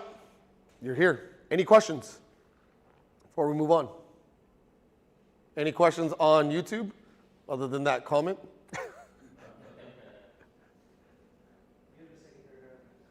They're nervous? No, I'm good.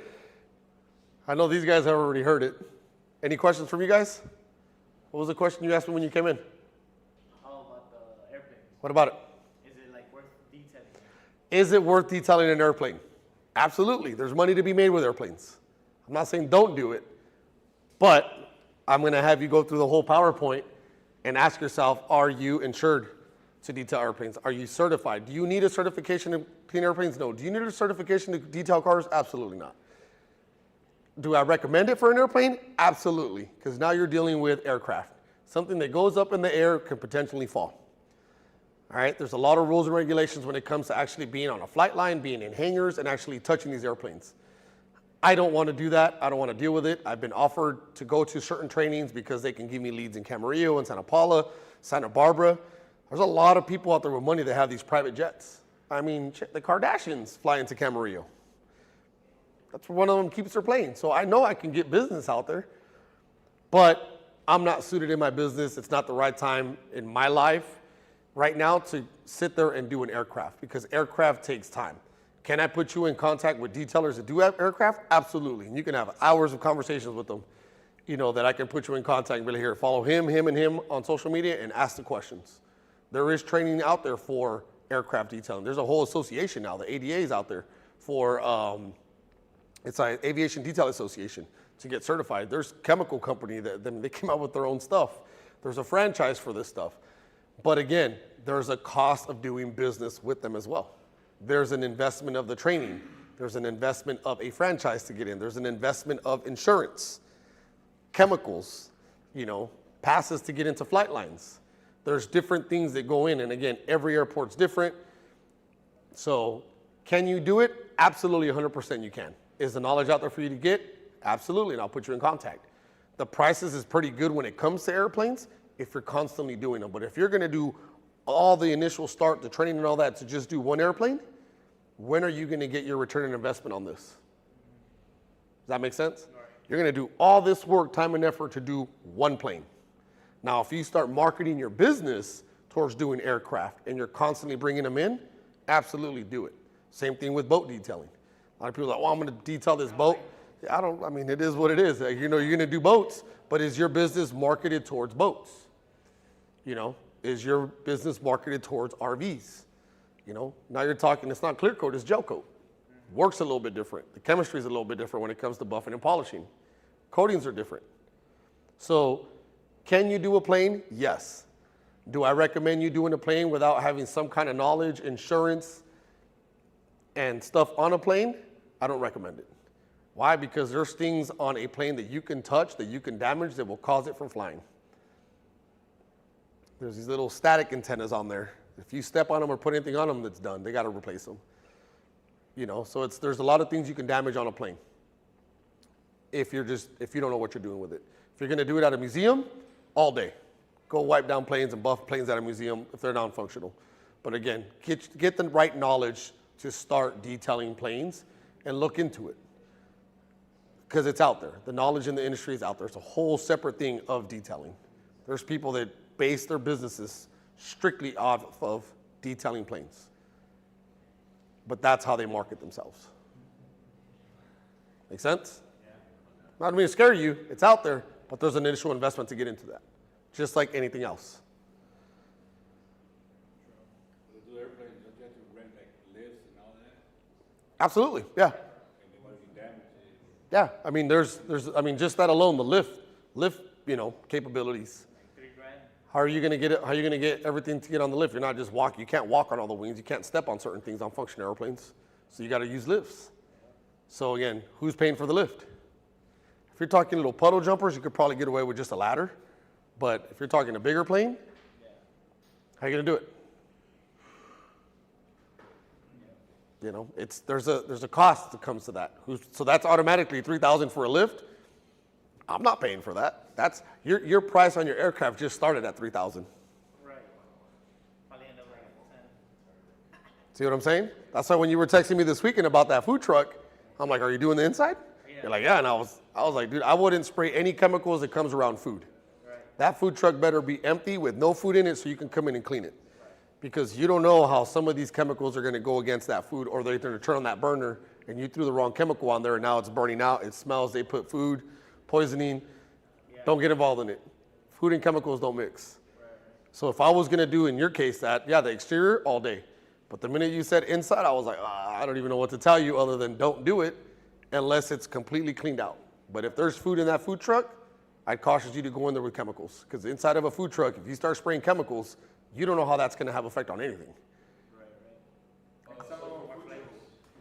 trucks, we have All Clean is available to use. The food trucks that I sell to, they use enzyme to pour in their drains as well. And they have stainless steel. They have grease traps, so you can degreaser. You're going to need maybe an acid cleaner as well. So I sell them everything. And these guys, they call it Titan food trucks. They're all $290 in the Beltway, and they manufacture them and they clean them. They have a wait list of 6 weeks out of people wanting to get their food trucks clean. This is all they use. See, it can be done, but I'm pretty sure when they take those food trucks in, are they full with food? Not full of food at all. Yeah, see, they're completely wiped out, food, everything. And that's where I was trying to get the safety side of the food. Yeah, you can do the truck. We have the chemicals to do it. Just make sure there's no food in the food truck while you're cleaning in there. You don't want to get into that side. I mean, even if it's plates, forks, whatever it is, 100% I'd have them clean out their food truck. Nothing can be in there, then I can come in, clean the food truck, sanitize it, walk out. Right. But if they're going to use the food truck, you're doing it in the morning, they're going to use it in the afternoon, there's food in there, absolutely, I would not recommend you doing that. Outside, all day. Inside, there's food, don't mix chemicals and food. It just doesn't mix. Right. And make sure you're pricing it right. But again, if they got a 6-week wait over there where they're at, that's probably why they're coming to you, because they don't want to wait 6 weeks, they want to get their truck done. Make sense? Yeah. All right. Any other questions? We good? Sir? You sure? Just get information from everybody. All right. Well, with that being said, Luis, I think we're done here. So you can go ahead and cut it. For everyone on YouTube, thank you for tuning in. I will go read all the funny comments that these guys were laughing at in the back. Unless they were the ones typing them in, which I'm pretty sure they are. But with that, my name is Oscar Hernandez. If you guys have any questions, we will be in the back available. We will see you guys at what time for the afternoon class? I want to say it's going to be 1 o'clock. 1 o'clock, so hour and a half. For YouTube, hour and a half. We'll be back live here with our instructors, Zach and Connor, and they are going to be doing detailing by the numbers, which is the pamphlets we'll have right in front of you. If you guys are going to come back for the afternoon, you guys can leave your stuff here. And other than that, you guys are good. Thank you very much. Yep, they're over there. They're going to be doing it. All right, guys, with that being said, I'm going to take this mic off.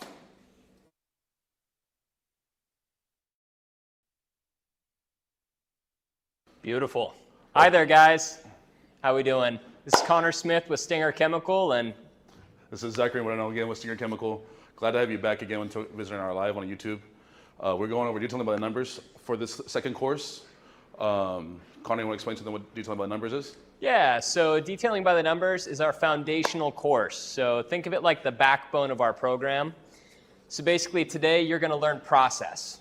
So we're going to start from the beginning of the detail in the wash bay all the way up until we're done with the polishing and the dressing and all that. So if you're new to detailing, this is the class for you. And even if you've been detailing for a while, maybe you'll pick up a couple ideas that might help you in your shop. So come along with us. Absolutely. Let's get it started. Yeah, buddy, here we go. Perfect. Oh, it's just got to be turned on.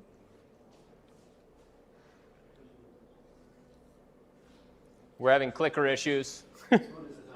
Mine. Yeah, it's on. Use it for chat so that you can read comments and stuff like that. Okay. Great idea. When he's talking, you get to him. Trade off. Not a problem. There we go. Finally, I think we got her. There we go. Down. It's the opposite. Thank you. All right. So this really only applies to the people in class, but if you guys ever have the opportunity to come here to Houston and visit our headquarters, we will give you a physical certificate that you can put up on your wall. So something nice for you to show your customers, show that you have been through training, that you do care about learning and improving as a detailer. So if you ever have the opportunity, please come on down. We'd love to have you here. We have a lot of seats, so yeah, great opportunity. All right. So just to give you guys a quick introduction of ourselves. So my name's Connor Smith. I've been in the detailing industry for a long time. Luckily enough, I was born into it.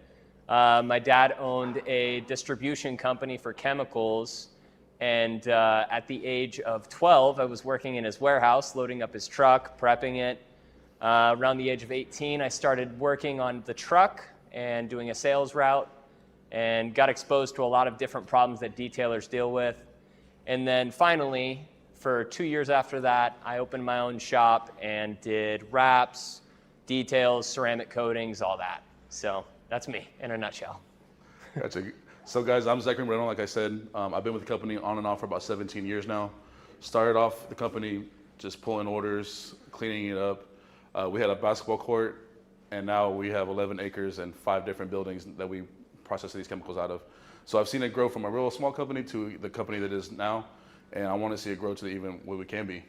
So Bigger the better. Yeah, absolutely. Welcome to our Detailing by Numbers class again, and let's just get started. Yes, sir. Let's get right into it. All right. So we like to talk with everyone in the crowd typically and ask them why they show up for these courses. And typically, the number one reason we hear is this guy right up here on the board. So everyone is working in the detail industry, not only because we love cars, but because we actually want to make money and provide for our families. So our top goal today for you guys, if you're watching on YouTube or if you're in the classroom, is to find a way to either increase your efficiency in your shop so you can make more money, or find a way to increase your quality, which can help you charge more money. So that's going to be a big portion of today. All right. We also have networking. So this is something that might be expressly for the people in our classroom, but the chance to meet other detailers and people that we, are in the same industry is a good opportunity for you to make partnerships. It's a great way for you to expand your services. Maybe you don't know how to do leather repair yourself, but if you can make a recommendation to a customer that has that need, you are more valuable to that customer. So we are very, very big proponents of networking. It will help you grow massively in any career field you choose. The certificates that we promised. Sadly for you YouTubers, it's not going to happen. Sorry, too many of you. And then tools. So if you're a detailer and if you've been doing this for a long time, one of the things that all of us tend to love is the different tools that we get to use. And we want to introduce you to a few that are very, very important for the art of detailing, and also will help you improve that efficiency and charge more as a whole. So that's kind of the keys for why we typically see people want to be in these courses. But yeah, let's keep on pushing through. Absolutely. All right. So this is our foundational course.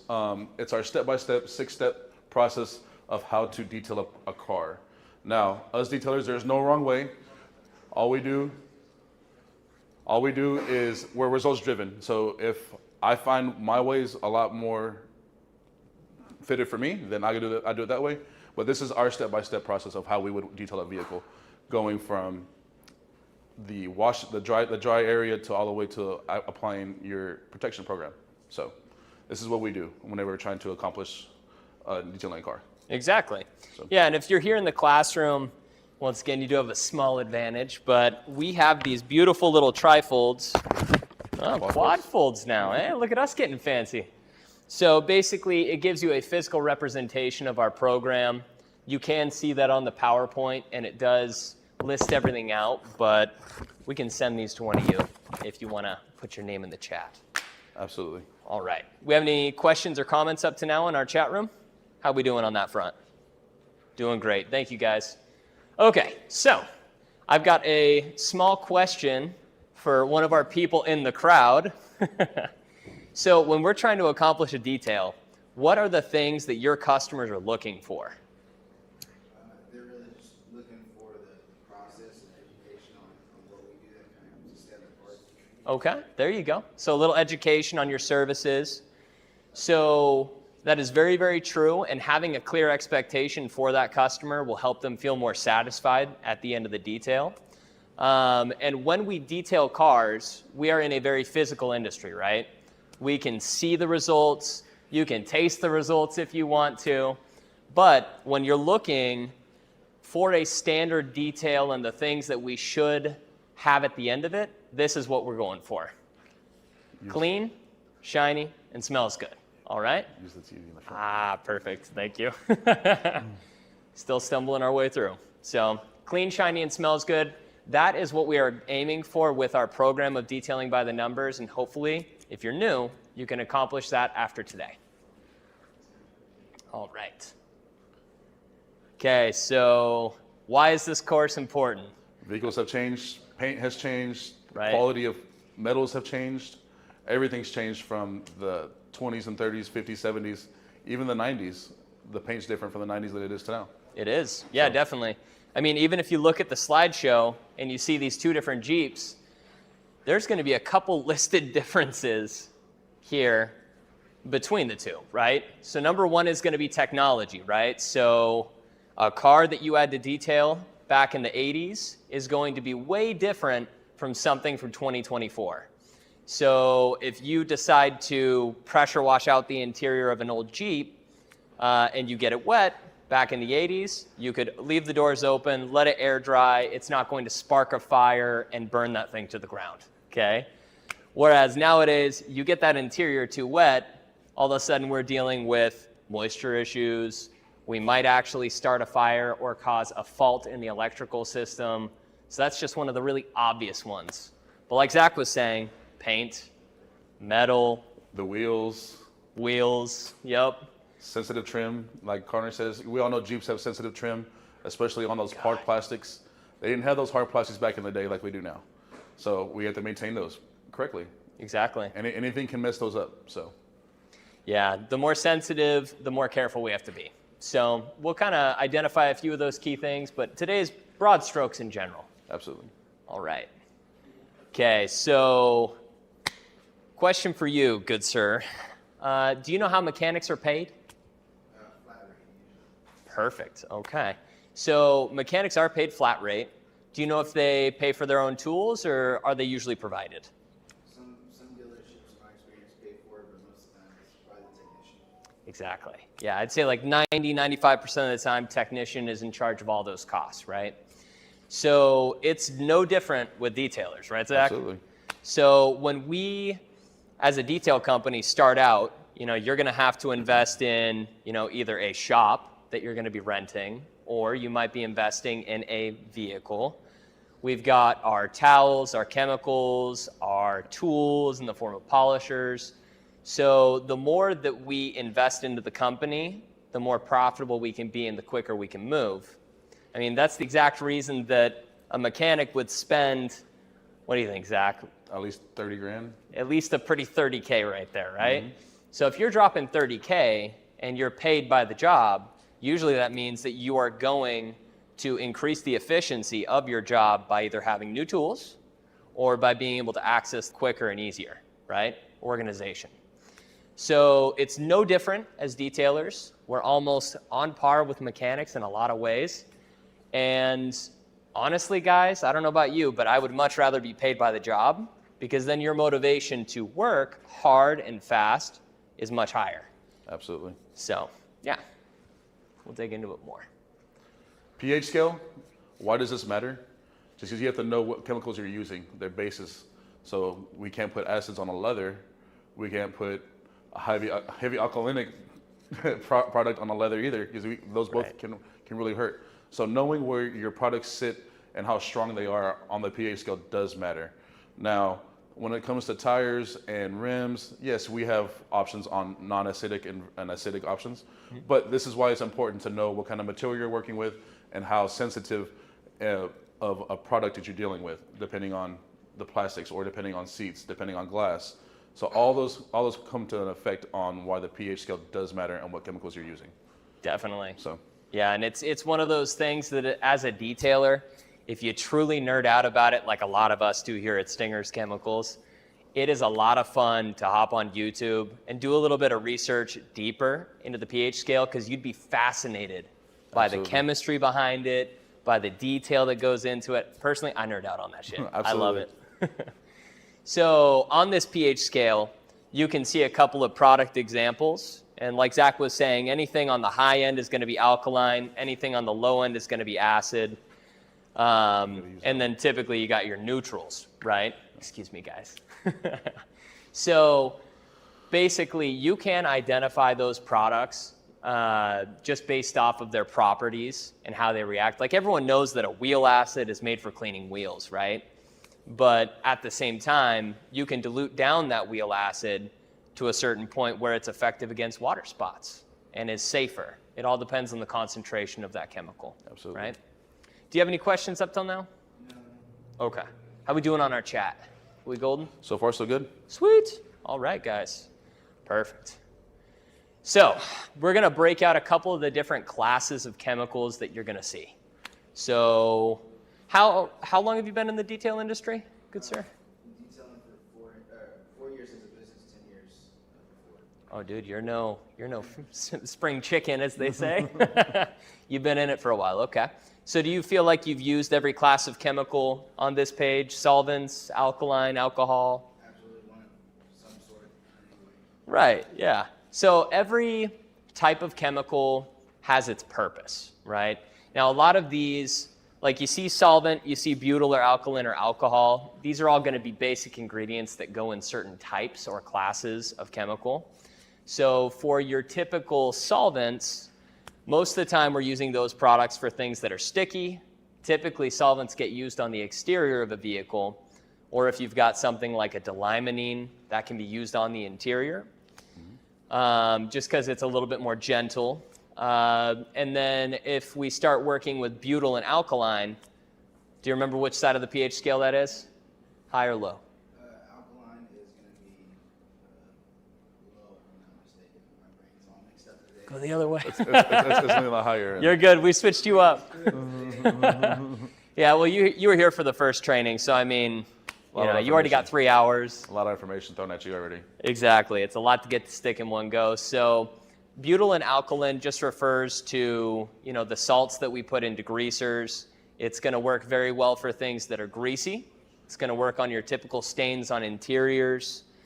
And you'll find different varying amounts of butyls or alkaline in certain products. Like something like our All Clean, let's say, this is going to be somewhere closer to maybe, let's say a 10 on the pH scale. Whereas if you reach for Magnum or any of our high pH products like Black Scorpion, is that Magnum? No. That's glass cleaner, isn't it? Yeah. So the difference is how much of that ingredient is built into it. That's really the only difference there, along with other additional properties that are built into the chemical as well. Alcohols. Nice thing about alcohol is that it tends to be one of the best glass cleaners that exist on the market. It leaves things streak-free. You have zero residue when you're using alcohol. The other nice thing about alcohol is it's the best way to prep for a ceramic coating. Absolutely. So anytime you're going to do a ceramic, the final step before you apply that ceramic is to wipe it down with a product like our 839 ceramic prep. And it will strip that surface of any kind of contaminants that are left over post-polishing. So alcohol is very versatile. I mean, we even use it occasionally on stains. Absolutely. Or even on wheels, right? So All those real tricky wheels, and you're not sure on how to clean them, just pull out your glass cleaner. That's the safest thing I recommend for you. exactly, especially if you've got expensive wheels like a 3-piece or something like that. Why gamble if you don't have to?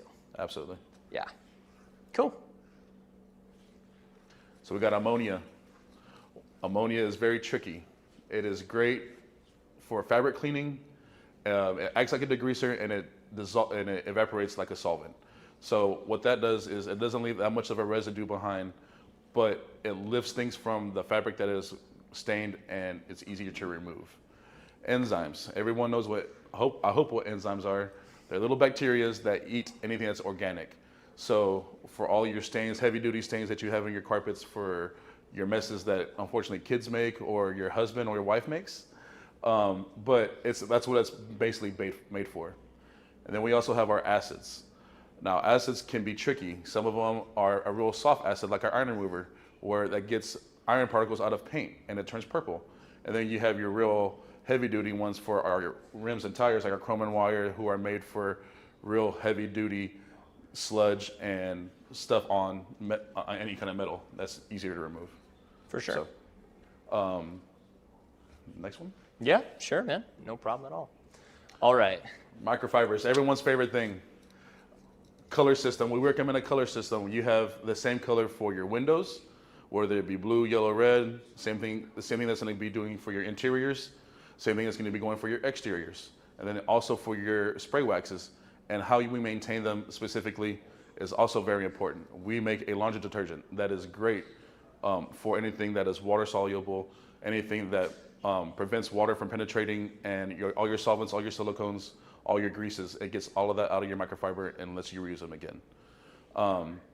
Typical stains for household detergents are made for, like your Tides, your Downies are made for sweat, are made for grass stains, are made for some food stains, but not as in depth as a laundry detergent made for specific chemicals like that. So, you want to go talk about a little bit more stains? Sure. Yeah. So typically when we are talking about cleaning out the stains in the detail world, they are going to be inorganic a lot of times. I mean, heck, half the time when you approach an interior, not only do we not know what that stain is, but we probably don't want to know what that stain is, right? Absolutely. So if we come across a stain that we think, could be inorganic, we're going to be reaching for a different chemical than a organic-based stain, okay? So on this slide, you'll see that we have listed out a few different things, and Zach mentioned this, but tar, tree sap, oil, grease, solvent, degreaser, silicones, and waxes, right? All very common things that we deal with in the detail world, but all of them are water resistant, so you are going to have that 706 laundry detergent that we sell, and that is made specifically for detailers. Now, if you look at the slideshow, we have a lot of different examples of types of microfibers because they have different GSMs or grams per square meter, which just means, how thick is that towel? How plush is it going to be? What kind of hair is that towel going to have? Because like a standard microfiber, it's going to have more of a finger that's made to grab and pull things in, right? Whereas, say you look at like the Gauntlet drying towel, that's going to be focused on pure absorption. It's going to be a soft towel, but it's not going to be made to pick things up as much as soak things in. Definitely. On the other side, you start to get into specialty towels like window towels. My personal favorite is using the towels that are like the waffle weave. Personally, I think they work great. They kind of tuck that dirt away, Yep. In those little extra little cracks. pockets, yep. Exactly. But one thing that we kind of want you to take away from this slide is that it is worth the money to invest in good microfiber towels, ideally towels that do not have a seam on the outer edge, Absolutely. especially if they're paint correction towels, because they will definitely mar freshly polished paint. And you should definitely have thick towels for ceramic coatings, Absolutely. because last thing you want to do after polishing for 6 hours and applying a really nice ceramic on a surface is put scratches into that fresh ceramic. So, just all part of the tools. All right. Brushes. Who has every single brush on here? I do. Do you? Yeah. Nice. These are our tools that mechanics would use. Mechanics have 9 different screwdrivers for a reason, because not each car is different. So not each car is going to be using the same brush. What I would use on a 2024 GMC Escalade, Yukon, I would probably use a BO2. But would I use that on my 96 Ford Bronco? I probably get something a little bit stronger. So depending on, this is why we offer so many different brushes and why brushes are very important in detailing. Just because different fabrics, different metals, different plastics, they all require different types of care. So For sure. Yeah. Do you have a favorite style of brush, man, that you like to use? What's your go-to for interiors? I'll be more specific. I would say a boar's hair brush. Boar's hair brush? Okay, what makes you like boar's hair? Depending on the application, I guess, for like leather, I like boar's hair. Mm-hmm. And then, or horsehair even. And on other softer areas like piano black, Mm-hmm. like softer fibers. Almost like the makeup brush style, right? Yeah. Yeah, you look at like the Detail Factory Curve Ball. That's one of my favorite brushes. It's got that super soft synthetic. But yeah, I agree with you. The boar's hair and the horsehair, if you're looking for like gentle cleaning that's a little bit stronger than your standard synthetic bristle, it does a great job. Covers the area well. Nice. So yeah, on this end, the only other thing to note with brushes in general is that you are going to run into brushes like this guy, the seatbelt brush, which is the Blue Gator, that are very specific to a job. You will not use that brush for anything other than cleaning seatbelts. And there is nothing wrong with owning a brush for expressly one purpose, because having a brush like that will increase your ability to knock out a seatbelt cleaning job from, 45 minutes to, let's say, 20. Mm-hmm. If you save 50% of your time every time you reach for a tool, that is a tool worth having. absolutely. For sure. So in the chat, we had somebody ask if we should air dry them or put them in a dryer. With the brushes? No, with the microfiber towels. Back to microfiber towels. Gotcha. So I would recommend air drying if time is permittable, but if not, you can definitely put them in a dryer on no heat and have it tumble to help it out that process. So that's my biggest recommendation on drying towels. Yes. What do you think? Definitely. Yeah? Yeah, I think you're on par. The only thing you can really do wrong here is do high heat, because microfiber is made out of plastic, and you will melt the crap out of your plastic Absolutely. towels, So, dude. Yeah, no heat, just air tumble and call it a day. Cool. If time permitting. Yeah. Were there any other questions? Or That was it so far. Beautiful. Yeah. Thank you for your questions. We appreciate that. All right, so these are a couple other tools that we really like to have in our toolboxes. Do you own a Tornador by chance? I do actually have both of them. Perfect. Which one do you prefer? I prefer the canister one. Nice. Cheap 2 jobs at once, cleaning and as well as blowing out the dirt. Absolutely. Perfect. Yeah. So what do you tend to use the Tornador on most? I would say carpets. Okay. Rarely we use it on door panels. Mhm. Just a bit careful around there, but definitely carpet. Nice. For anyone who couldn't hear, sorry about YouTube, we're figuring this out. We should pass the microphone. He definitely said carpet would be Yes. his thing.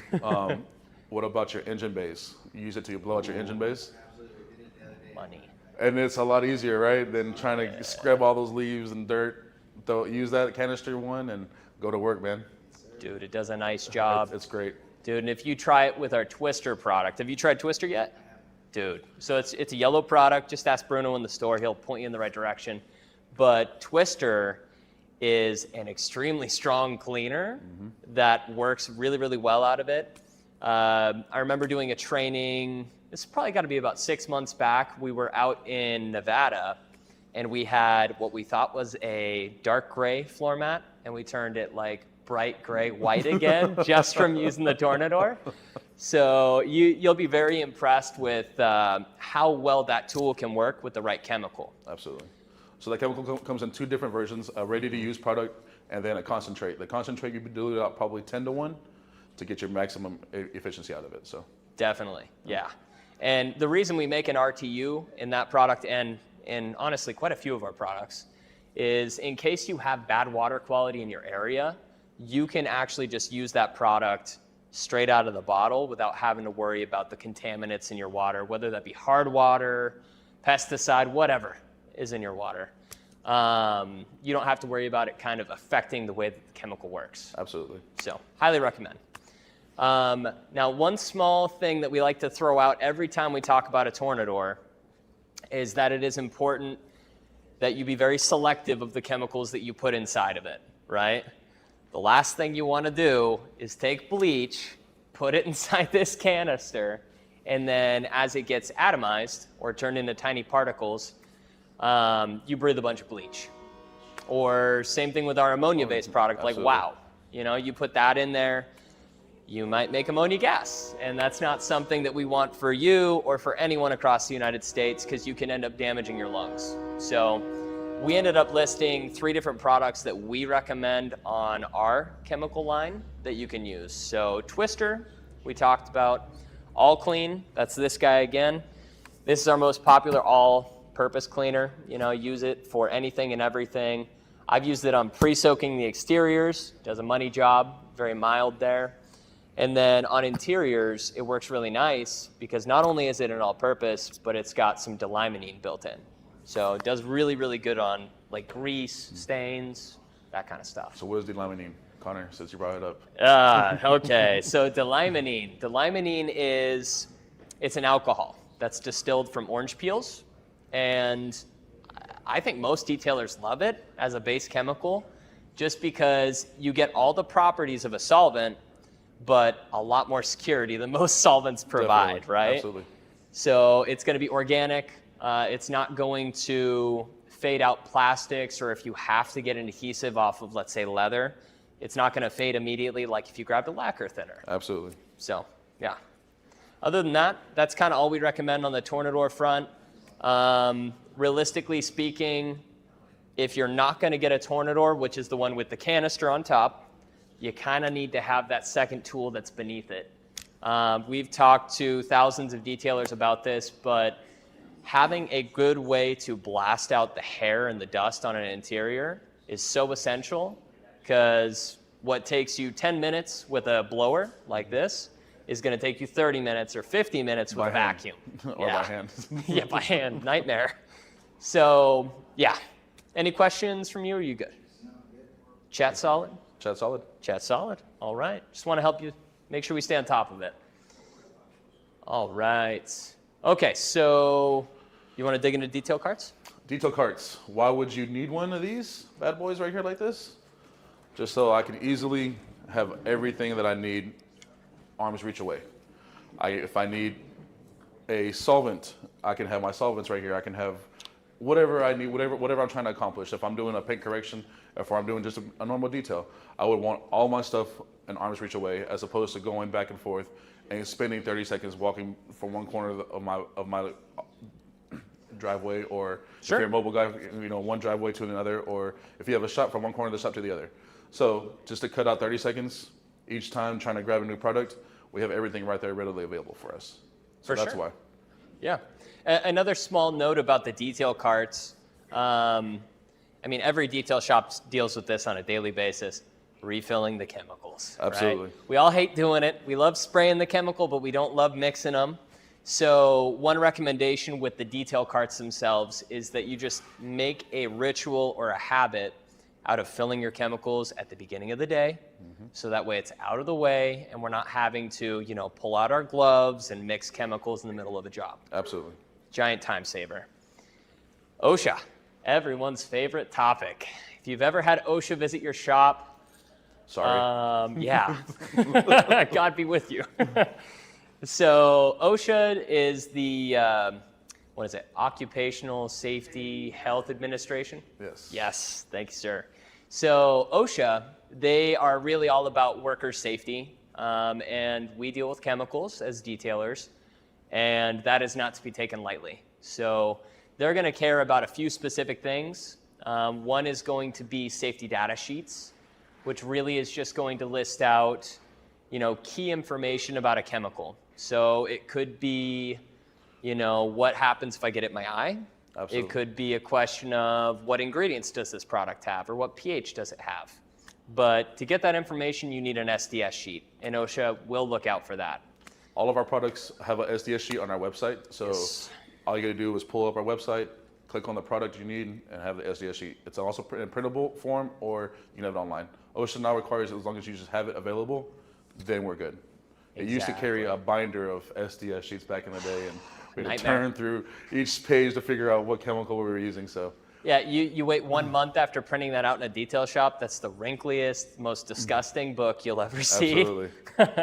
So it is nice that we can do it in a digital format now. Yes. That used to be a giant headache point Absolutely. for everyone. So, and it saves paper if nothing else. Labeling. This is one thing that notoriously us detailers are pretty bad at. When I had my shop, I almost never had the specific label from the manufacturer on that bottle. And you know, it's just yourself working alone, you may think that's all right, but then the day that OSHA comes in and they find that you've got 30 bottles without a label on it, you're $100 a label, dude. Like, it costs a lot of money per label that you don't have. Yeah. Yeah. Gloves, boots, aprons, and safety glasses. So we put that in a broad category called PPE, or personal protection equipment. At least for me personally, I'm big into the PPE. I love detailing, but I want to be able to do this for a long time. So just understand that, you know, protecting yourself is just part of our industry. It is what it is. Absolutely. All right. Oh, there we go. All right, break down that story, bro. So, step one is our prep bay. Now, as you can see, the difference between a full-blown sandcastle and just sand in general. If you wet your hands and you touch dirt, it sticks to your hand. Correct? Mm-hmm. Now, same thing that goes for carpets inside your prep bay. So first step is to vacuum out all the dirt, all the hair, every single thing that is not supposed to be on that carpet, and you get it out. Here's our angles that we like to start off with. I start in the driver's side. You can start in the trunk if you really want. It just all depends on what you feel comfortable with. So depending on where you're doing and what you're trying to accomplish, if it's just a normal detail, if you're doing a full-on detail, if you're doing a paint, ceramic coating, where you're starting and what you're doing. So our prep bay is our first step, and we want to do everything that's dry. So what happens whenever you get wet dirt inside that carpet? It's a lot harder to get out. Mm-hmm. So we've always said 1 more minute inside the prep bay is 5 minutes outside the prep bay. And what that means is whatever wet you're doing beforehand happens in that wet bay. Say, for instance, you're going to ceramic coat a car and you didn't get all the dirt out from the door jambs. That dirt that comes out of that door jambs is going to go onto your pad, and that pad now becomes a sandpaper. So you're putting scratches back into it. So that's why we always say 1 more minute inside the prep bay is 5 more minutes outside. So get that point of impact, that pressure washer on all those edges, all of those points, and flush that water out in there. 100%. So, yeah, if you skip anything in this step, you're just going to end up paying a massive price. My favorite example here is bugs. Mm-hmm. Talk about it all the time, all the right? time, yep. Yeah, what happens if you miss bugs and you try and correct that without your pressure washer, guys? You're scrubbing. And you're scrubbing for a long time, dude. So realistically speaking, it makes more sense to build a routine, get very methodical so you don't miss things, because it will save you time long term, for sure. All right. Okay, so to dig into it a little bit deeper, we do have to deal with one thing that everyone loves, which is dog hair. Yeah, out of, let's say you do 10 cars in a week. How many are going to have dog hair here in Houston? At least 2. That's not bad, dude. That's not bad. You don't have very many Subarus here, do you? Dude, it's like those things are magnets for hair. So, anytime that you get dog hair, are you upcharging? Thank God. Thank you. Guys, please don't do on anything YouTube. For free. Please don't do anything for free. Please, if it takes you time, if it requires that you have a specific tool, the last thing you want to do is give that for free. Customer satisfaction is important. We recognize that. Mm-hmm. But at the end of the day, we all have overhead. We all have bills to pay. And if you have kids, heck, maybe you want to get them into college, right? So there might be a little money involved there. So every penny you save will help you out. Now, looking at this, this red car, so this was actually my neighbor's car, destroyed. It was a Dodge Dart. He had 2 Dalmatians, and I guess he did not own a vacuum or ever vacuum. Maybe 3. Yeah, you've got a 3rd one there for sure. But basically, his carpet looked like salt and pepper. You know, it looked like it was supposed to be white and black. Turns out it was all black, but just to pull the hair out of that car took me an hour. So normally, in a standard shop rate is going to be at least $100 an hour. That depends on you and your costs and your overhead, but at the end of the day, that's what that first class was for, right? Figuring out our costs so we could better manage our prices. $50 to $100 an hour is normally the norm for It's pet hair. the norm. Yes. So Yeah. don't be and- afraid to tell people that's the cost, because everything has a cost. Like Connor says, we have overhead. We have to pay for the chemical, to pay for your time. So all that has to be included into the wash. Well, and you We also start. have different tools that we use. We have our triangle pet hair brush that we have that has 3 different sizes of teeth. So that way, if we have a real fine hair, you have the real fine size. If you have just a whole bunch of loose hair, you can use the wider width on the teeth and get them out a lot quicker. The old school stone. Now, be careful with those stones because they can scratch plastic. You don't want to be just going in there, having a good old time, and then all of a sudden you have a nice run on side of someone's interior. Admit it, have you done it? I have. I definitely have too, and there's nothing wrong And if with you that, haven't okay? done it, congrats to you. Yes, I admire you. Yes. Those are awkward moments when you scratch someone's interior. Hopefully you did it underneath the seat or something like that. Very but inconspicuous spot, yeah. yeah. Now, to throw a shameless plug to my old man, Tom Smith. So we also carry the Furreel. So this is a great product that'll attach directly to your vacuum. And it does have little teeth built in that are rubberized. And they do a great job of pulling a hair out of the carpet and sucking it away immediately. So if you're looking for speed, this is my personal favorite, but opinions are like butts. Everyone's got one. So, whatever works for you works. Definitely. All right. You want me to push the next one? Yeah, you took the clicker with you? I'm sorry, bro. I'm sorry. Wash bay. Now, this is everyone's favorite part. It's just the easiest part. Washing the exterior of a car is the easiest part to me on detailing a vehicle. I agree. We have our paint, nothing can really stain it unless you let something dry. Now, that's not saying that every chemical is safer out there that you can just let and put on and then go. You can't.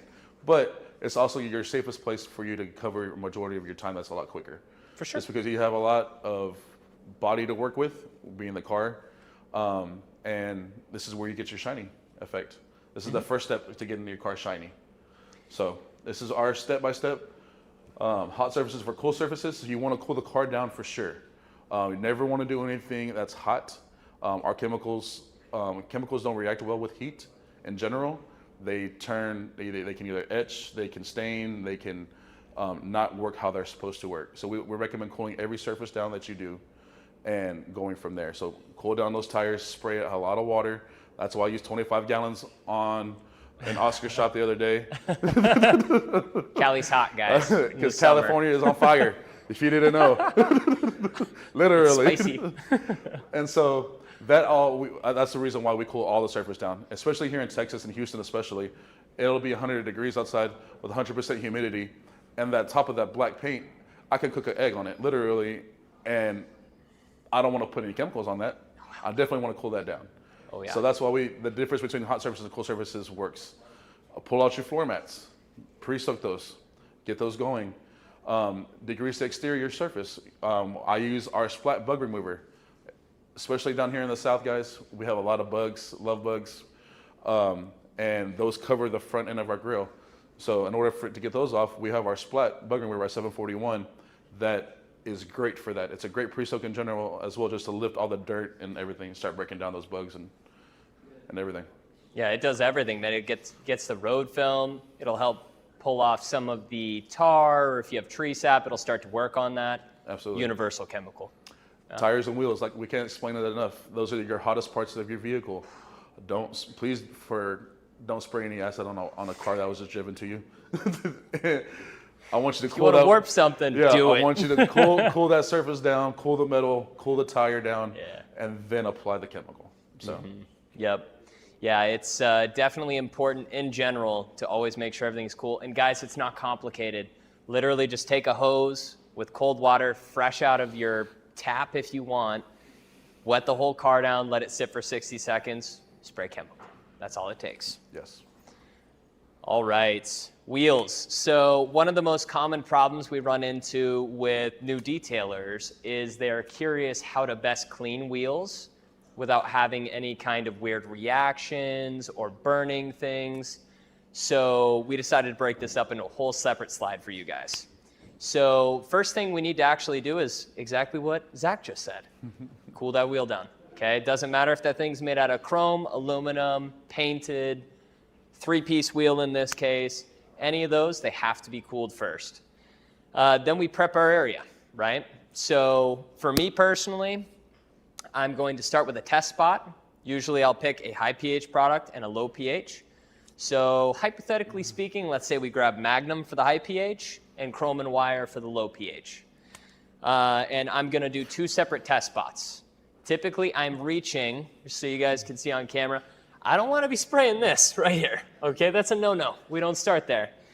We're gonna start at the deep dish of the wheel. We're gonna go to the back, okay? As far back as we can possibly go. If you burn that, it's gonna be the easiest spot to fix and the least likely to be seen, okay? So we do our test spot. Once we have that chemical chosen, the one that reacts well with that kind of wheel, we are going to grab the brushes that we need and grab our pressure washer. We had a question from All Stars Cars. Unfortunately, Stinger does not sell anything to prevent curb rash from your significant other driving. There's nothing out there yet, but we are working on something. I can't do anything about your wife. Sorry, bro. That's a you. Yeah, so if you're looking to fix curb rash, the only thing you can do there is get one of those wheel repair guys. Yes. That's it. But occasionally you will get a little bit of paint transfer. That's a common thing. You know, your wife rubs up against the curb. We'll say husband just to be fair. I don't want to be rude. They rub up against the curb. A little bit of yellow paint transfers onto the wheel. Usually you can get that off with either a solvent or an acid. Gone, okay? Now, when it comes to the actual technique of how to clean a wheel, I'm going to turn this way, I'm sorry. If we are looking at these different wheels, I'd love to identify them with you. So first things first, the BMW wheel, that's a painted wheel, right? A few things to note about a wheel like this. If you've got gloss black paint, you need to be real selective about what kind of brushes you use, okay? So if it's me, I'm going to use something that's more of a cone, but very, very soft. I also don't want any exposed metal on my brushes. For a wheel like this, more than likely I'm reaching for acid. Let's say for a powder-coated wheel, which is probably the most common you'll see out there on the market, 9 out of 10 times, I'm reaching for acid. Guys, I like to clean things fast. I like to clean them well. Acid just does a fantastic job. For things like aluminum, oh yeah, cool. So this is like, go ahead, Connie. No, go ahead and break it down. I'll pull it out though. So this is what we're talking about on your painted rims for like your BMW. Oh, there's one right here. It's right here. Ah, lovely. Actually pulled out. We use a wheel woolly because we don't want to scratch those painted rims. So this has a nice microfiber outside brush, quote unquote, and we just use this as our brush. Yeah, So- yeah. The nice thing about it is you have zero exposed metal, guys. That's the number one thing I see on cheap brushes that has to be avoided, because a scratch on a painted wheel like that brand new BMW wheel, I don't know, if I was the owner of that BMW, I just bought that car and I had it ceramic coated and you brought it back with scratches, you're buying me a new wheel. Absolutely. It's not because I'm a jerk, but I gave it to you new, so it should come back to me better than new, right? Absolutely. So, okay, now chemically speaking for aluminum, this is one of the trickiest things. Good sir, what do you reach for when you clean aluminum? No, I'll try to actually just hit it with pressure and water. And There you go. I'll get the majority of it. Otherwise, I'm very careful with it. You know, I'm going to go with the least aggressive method of cleaning I can first. Absolutely. There you go. You wouldn't want to pull a jackhammer to install a TV. You would use a claw hammer. So yes, you can go more aggressive and get it done, knocked out right away, but you also run the option of ruining something as well. So Especially with aluminum, if you use the wrong chemical with aluminum, you are going to strip all the shine out of it. And it doesn't mean it's not repairable. It's the nice thing about aluminum. You can polish it back out. But have you ever actually polished out an aluminum wheel? How long did... Yeah, it's not something that you want to do. Dude, you don't want to sign up for that. It's a long afternoon. I mean, you can easily spend on a wheel like that probably an hour, you know, bringing it right back out. And if it was a brand new wheel and they had that peak shine, good Lord, you're going to be there half the day. You're gonna polish it out, and then you're probably gonna add a metal polish on top of that. Bro, exactly. Yeah, Yeah, you're it's compounded multiple up. steps. So just keep that in mind. Test spotting will save you a lot of the time. Now you get into things like 3-piece wheels, right? Custom wheels, which if you're part of the car community, more than likely as detailers, we have a bunch of buddies that have wheels just like that. Definitely. So in a case like that, test spotting is super important. But how do you test spot when the outside of the wheel is different than the inside of the wheel, which is different than the spokes of the wheel? Basically, you get caught in a situation where you're, you know, either you're doing 3 separate test spots or you go with a more mild chemical. You pull out Which, your glass cleaner. yes, that's That's the what my mild. recommendation for 3-piece wheels is. You get your microfiber towels, some glass cleaner, and just wipe everything down. Dude, and if it's aerosol, I don't know why, but it works incredibly well. Yeah, I agree. Specifically. A lot of the 3-piece rims are not going to be driven daily. They're going to be more of your weekend cars or your highest end cars. So they're not going to be full of road grime. They're not going to be full of everything that's going to be dirty that you get from a normal daily driver. So. All right, we've got a question on the chat. Thanks for the furial comment. Appreciate you. All right, does Stinger sell anything to prevent wheel rash? Oh, nope, we already got that one. You get behind your fuel vendors. Okay, Stinger, your products are only sold in gallons. Do you offer sample sizes? So we have a retail line that has 23-ounce bottles. Some of our stuff if you come to our store, you can try out every single chemical. Just like that. This is our retail size. We have 8 different chemicals out there. We have ceramic shampoo, all clean, leather and vinyl, and rubber restorer and cleaner, crystal clear ceramic spray sealant, duration tire dressing, and our ceramic spray sealant. Those are the 8 that we offer. Exactly. And almost everything that we offer as well is going to not only be in small sizes, but we've got it in gallons, 5 gallons. Sometimes you can get 15 and 30, but almost all of them are in 55-gallon drums as well. So we do have variety there. If you're more of a volume business, obviously the bigger you go, usually the better value you get, but totally based off your budget and how much you want to actually have on hand. So Absolutely. let me see if I missed anything else here. So the only samples, as you can see from the chat, that we offer are typically handed out either from the store. If you're here in Houston, Bruno can give you either a demo or a hands-on sample kind of situation, or you can get a sample from us at SEMA. At trade shows. Yep, trade shows in general. Yeah.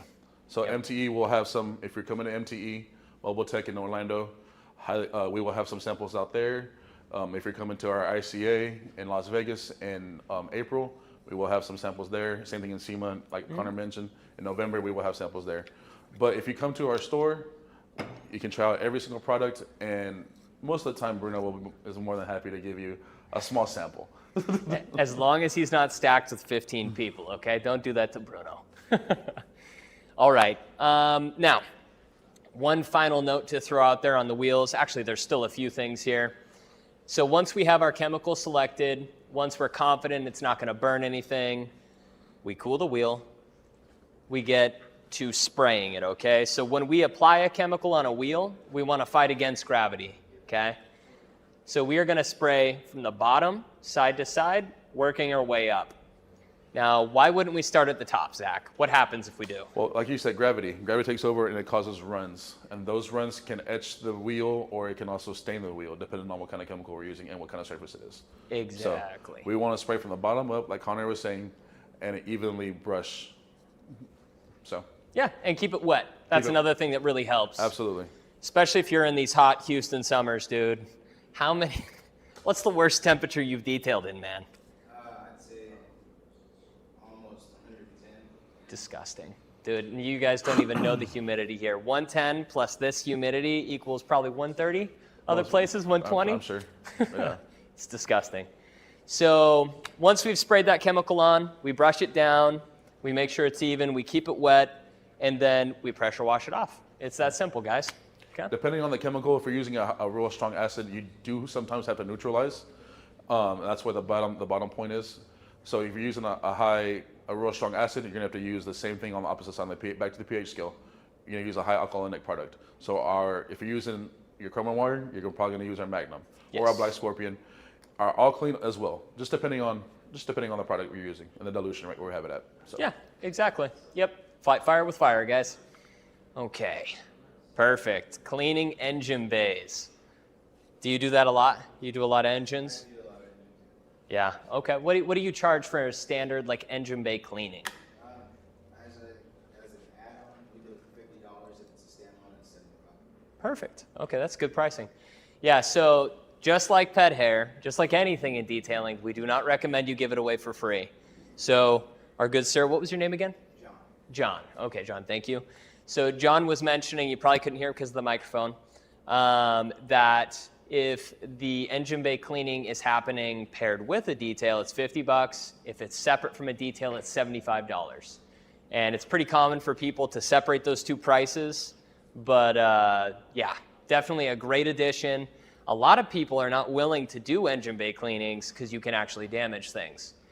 I had a good buddy who accidentally got water where it shouldn't have been in a Toyota Tacoma of his, and he ended up destroying the computer. And they didn't know exactly which part, but by the time they figured out the problem, it was $8,000 Oh, wow. to repair everything on his Toyota Tacoma. So that's not to like put the fear of God in anyone. We don't want that. It's just to let you know that doing the prep work in this stage is very essential. Absolutely. Okay.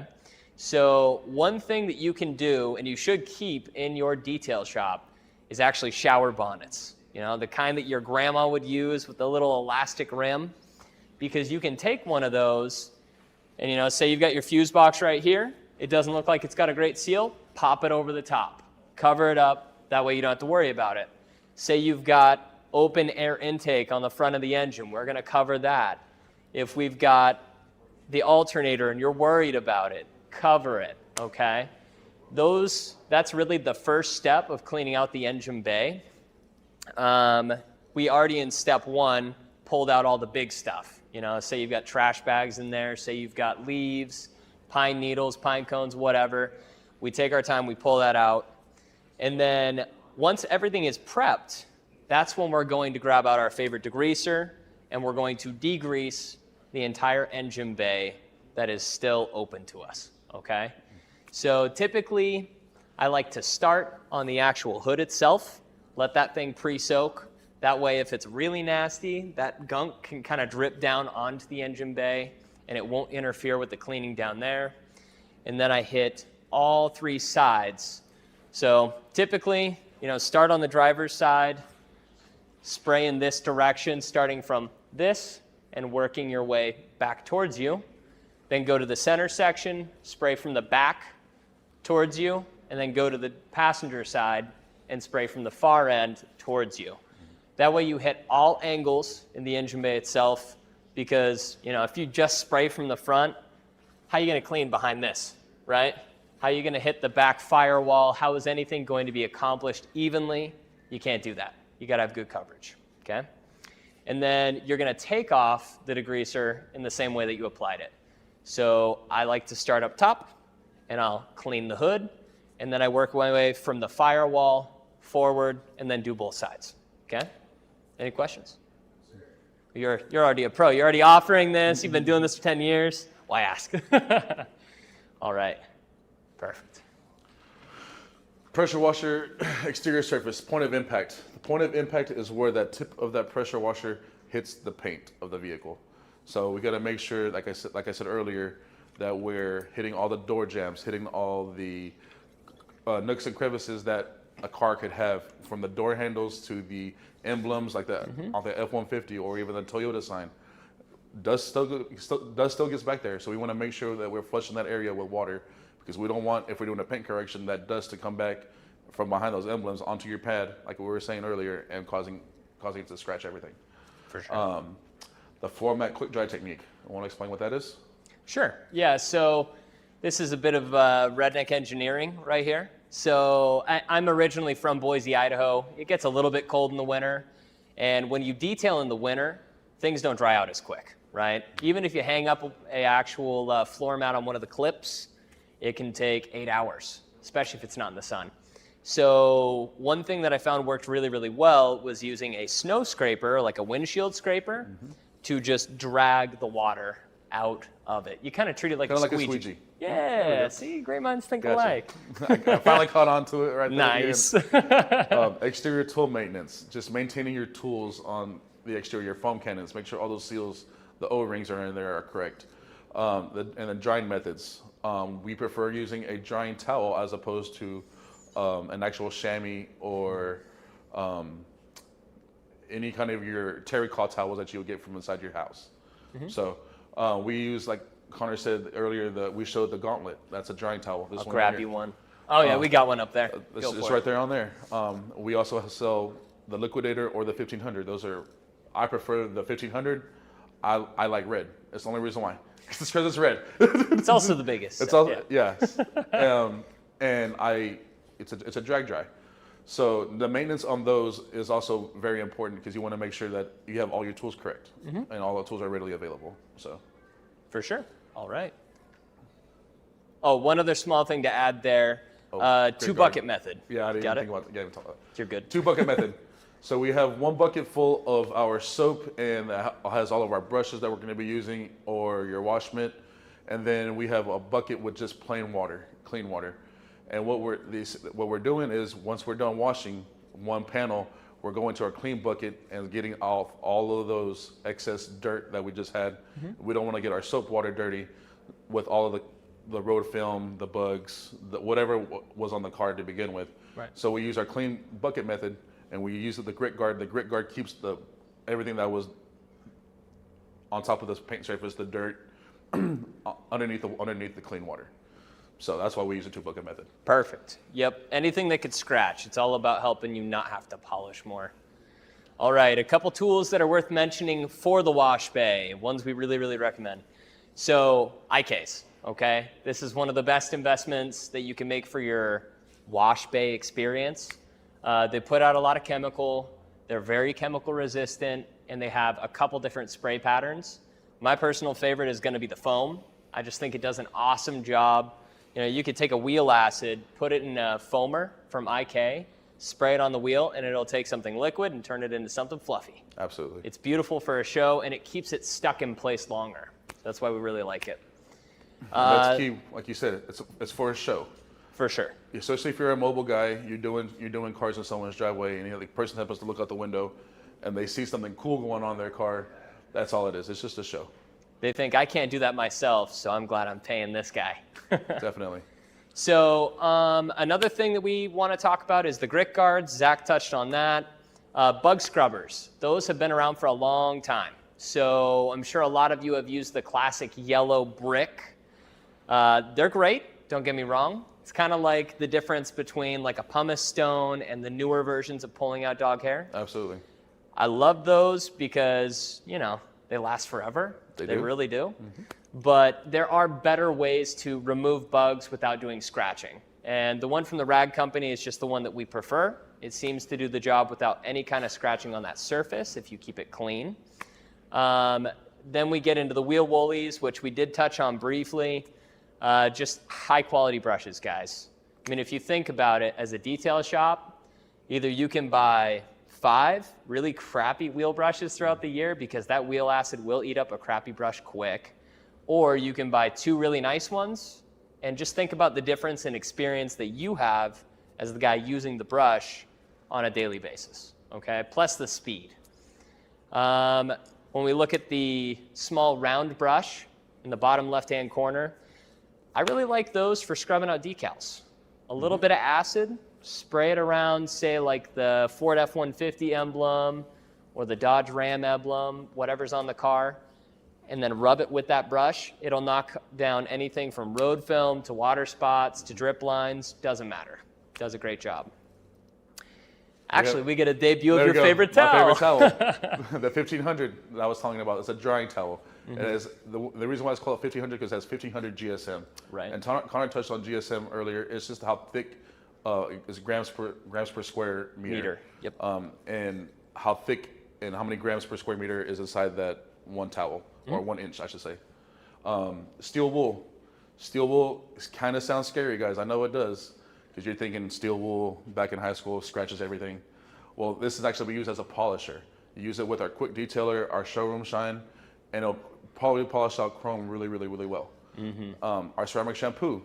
Now, ceramic shampoo, we just came out with it probably about 6 months ago, would you say, Connor? Yeah, you know About what? It's been about 6 months. 7 months ago. Yeah. It is great. It'll add a shine. It'll add a protection to your wash on whatever you're doing. So that's why we also mentioned that one. Heck yeah. Yes. Yep. Actually, guys, we're going to take a little 5-minute break. So go ahead and grab a snack, take a smoke, whatever you need to do.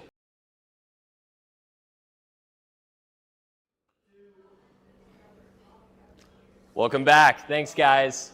So we want to dive right back into it. We did just finish up with the wash bay itself. Realistically speaking, to recap that real quick, wash bay is all going to be about getting as much dirt off that vehicle as possible, getting it out of the cracks and crevices like Zach said, or else we're going to have complications down the road with polishing, all right? So let's talk a little bit about interior cleaning. Interior cleaning, personally, is my least favorite part of the detail. I feel like it requires a lot of attention to detail, but you're also contorting yourself into tiny little spaces. And I'm not a small man. It's not my favorite place to be on the interior of a car.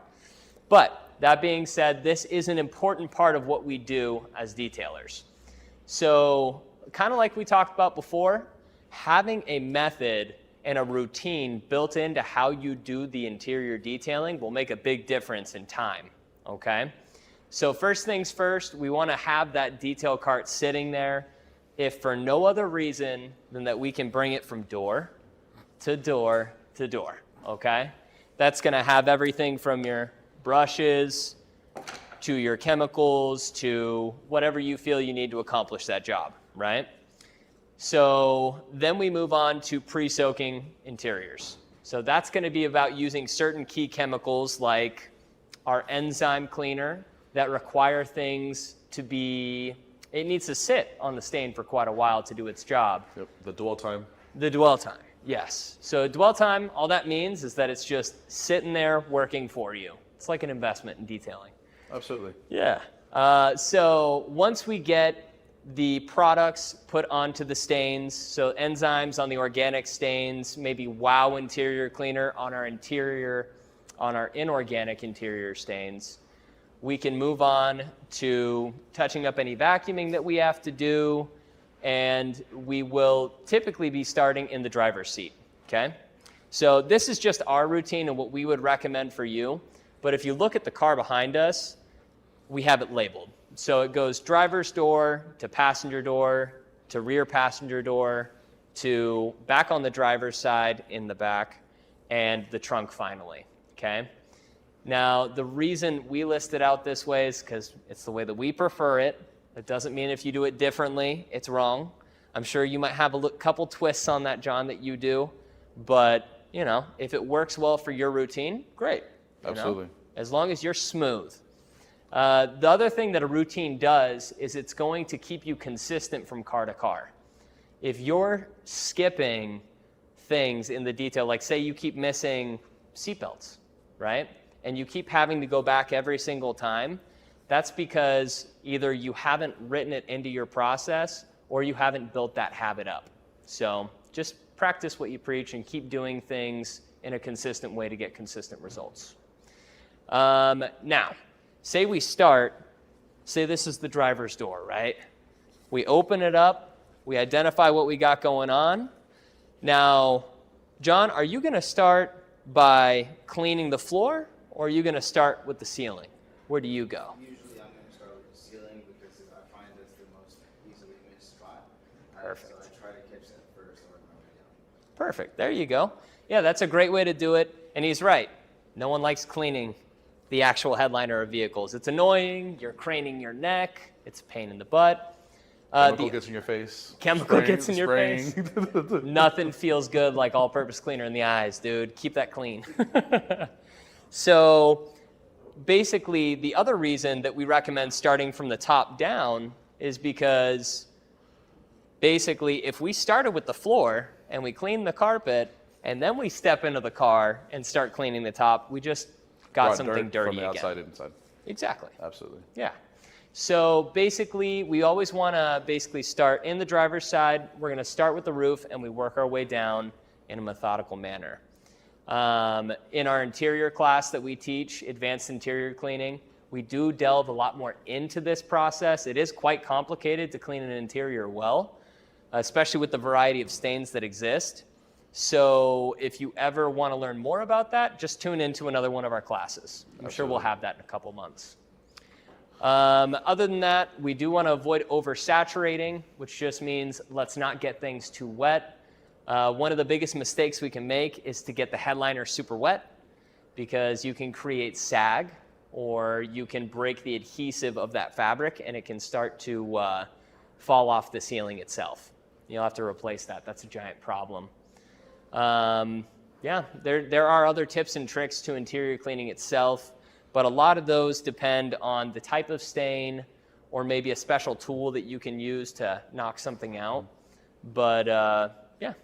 And window cleaning is also very big. So he has a slow pile method, which is the exterior of the window is wiped one way, either horizontal or left to right, or right to left, depending on, and then the interior is wiped up and down.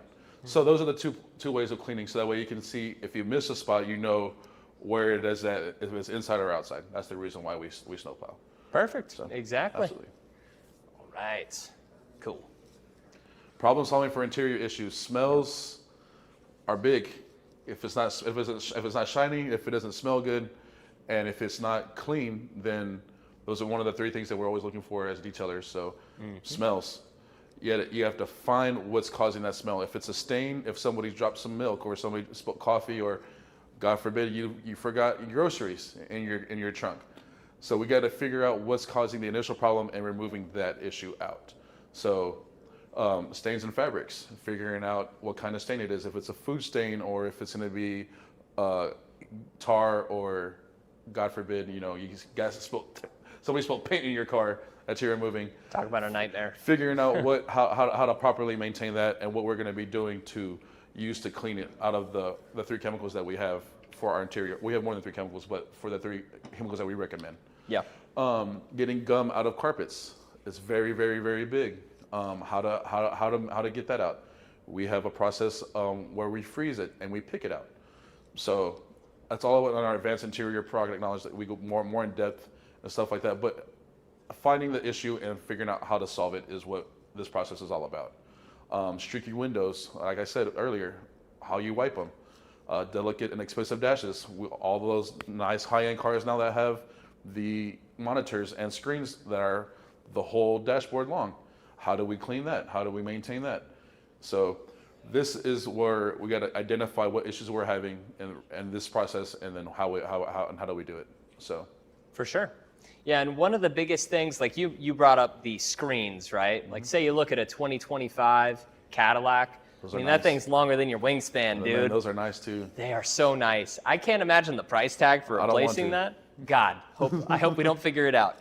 So when you are working on something like that, something delicate like an entertainment center, you want to make sure that you have the appropriate tool for the job. Kind of like John was talking about earlier, using something like a makeup brush style bristle does you a lot of favors, or in a lot of cases you can use something simple just like aerosol glass cleaner and a brand new towel, okay? A lot of mistakes that we make as detailers is continuing to recycle those towels until they become just a pile of stained fabric, Absolutely. dude. So trying to avoid that on your fancier cars, it's very important. And there are other times where you'll run into like really weird things like white interior seats, like on a Tesla.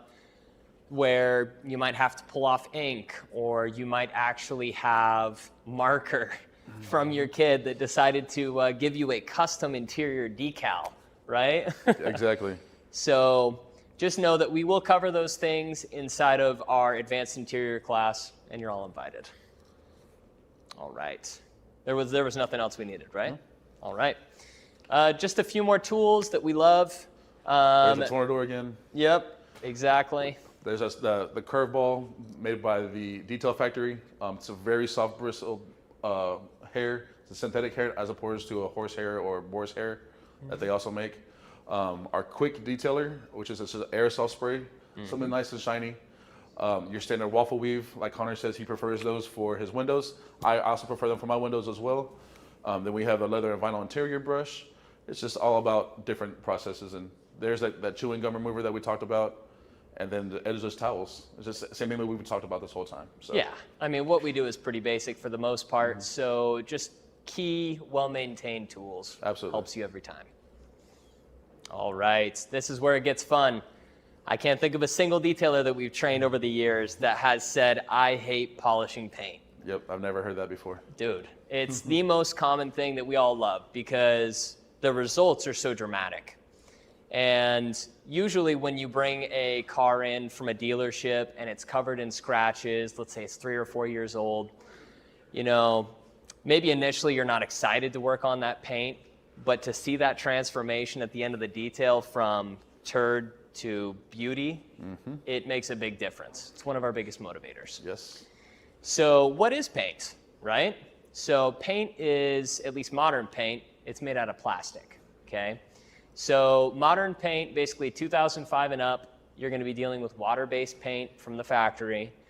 All that really means is that there are less solvents built into it. It's safer for people to use, less damage to the environment.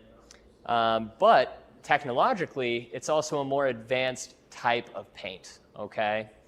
To kind of teach you the basics, with older paints, really, we only had 2 layers. There was the primer to help it adhere to the paint surface itself, or to the metal, excuse me. And then on top of that, we had the base coat, which was color and basically just sealed right in that way, okay? It oxidizes very quickly. It's exposed to the environment at all times. And, you know, you can have red paint turn into pink paint over 3 months. This is just true. sitting outside in the sun, okay? So we went from that older style to the new style, still having primer, still having base coat, but we put a clear coat on the very top because it gives protection against oxidation in the elements. It gives a boosted shine, and honestly, I just think it's superior all around. Absolutely. Yeah. It's a way better paint than old school paint. It is. So if you guys look, I'm going to turn and point at the screen really, really quick. I think I've actually got a laser pointer. Does not work. So if you look at the scratches on this screen, there are a few that are kind of broken out for you. Our lighter scratches, they're going to be micro marring of the surface. That'll be like your spiderweb scratches, car wash scratches. You know, maybe here you bumped into it with your pants, maybe you scraped it with your ring, something like that. Now, all of these you can fix because they're light. They're still in the clear coat, okay? But once you start to get into ones that dip beneath into the base coat itself, that's when we reach those scratches that click with your fingernail. And honestly, they're not worth trying to repair, and they're not really repairable at all. If you try and polish that scratch out, you'll get all the way down to the color of the paint itself, and the clear coat will fail, which means that you have to repaint it. There's nothing we can do as detailers, okay? To give you the basics of paint correction in general, all we're doing when we correct paint is we are removing paint until we are below the scratch. Absolutely. Yep. Cool. Iron remover. Second favorite part of I like chemical reactions. That's It's just me. cool. I'm nerding out like that. Yeah. So if something goes on yellow and it turns purple, I'm actually really intrigued about that. So what our iron remover is going to be your standard mild iron remover. It's going to get out all of the rail dust, your fallout transfer from the sky, everything that happens metallic-wise that gets stuck into your paint, and we remove that constantly.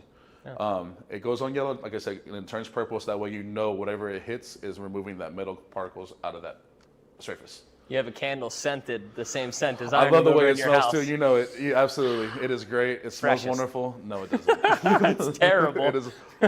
Everybody who uses iron remover knows for a fact that they don't smell great, and it's all about masking that smell.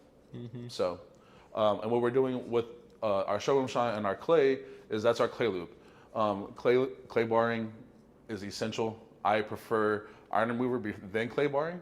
Okay. Now, I said we're detailers. If you feel like you get clay and then you paint remove, there's no wrong way. But we just prefer iron removal and then clay barring the outside surface to get all of the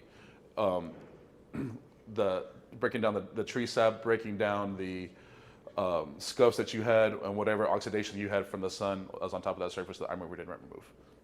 So do you use iron remover with every car? I do not. Okay. I Why not? I use iron remover whenever I'm going to do a paint correction, just so that way whatever medical particles that my buff pad actually happens to bring out, I don't use that to scratch the surface. So that's why I would like to use an iron remover. Gotcha. beforehand. That's good to know. Yes, sir. Yeah, so the other thing to consider here, guys, is you've got two options when it comes to clay. So you'll see a towel that has clay on the surface, and then you'll see the clay bars, which is the OG version of clay. Realistically speaking, it's the same material built into both.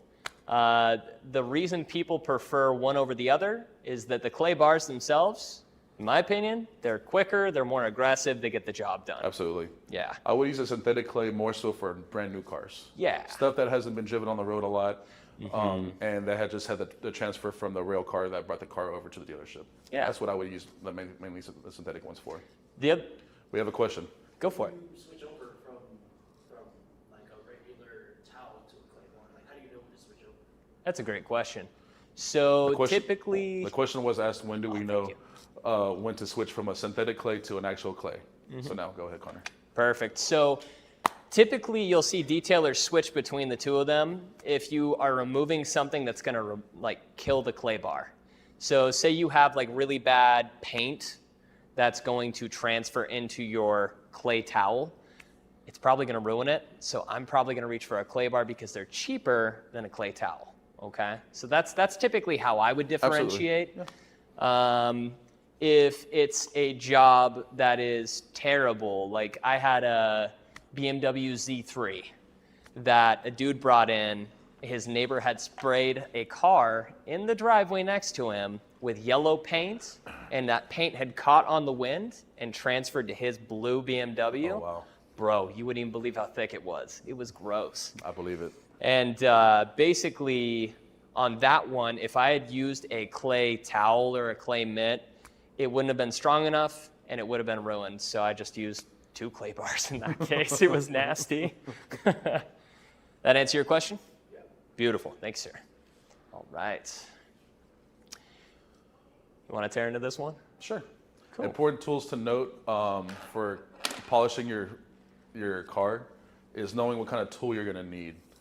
Now, there's dual action, we call them DA polishers. There's gear driven, there's rotary, and there's different sizes. There's a 1 inch, 2 inch, 3 inch, 5 inch, 6 inch, all the way up to 9 inch, 10 inch, depending on the rotary machine.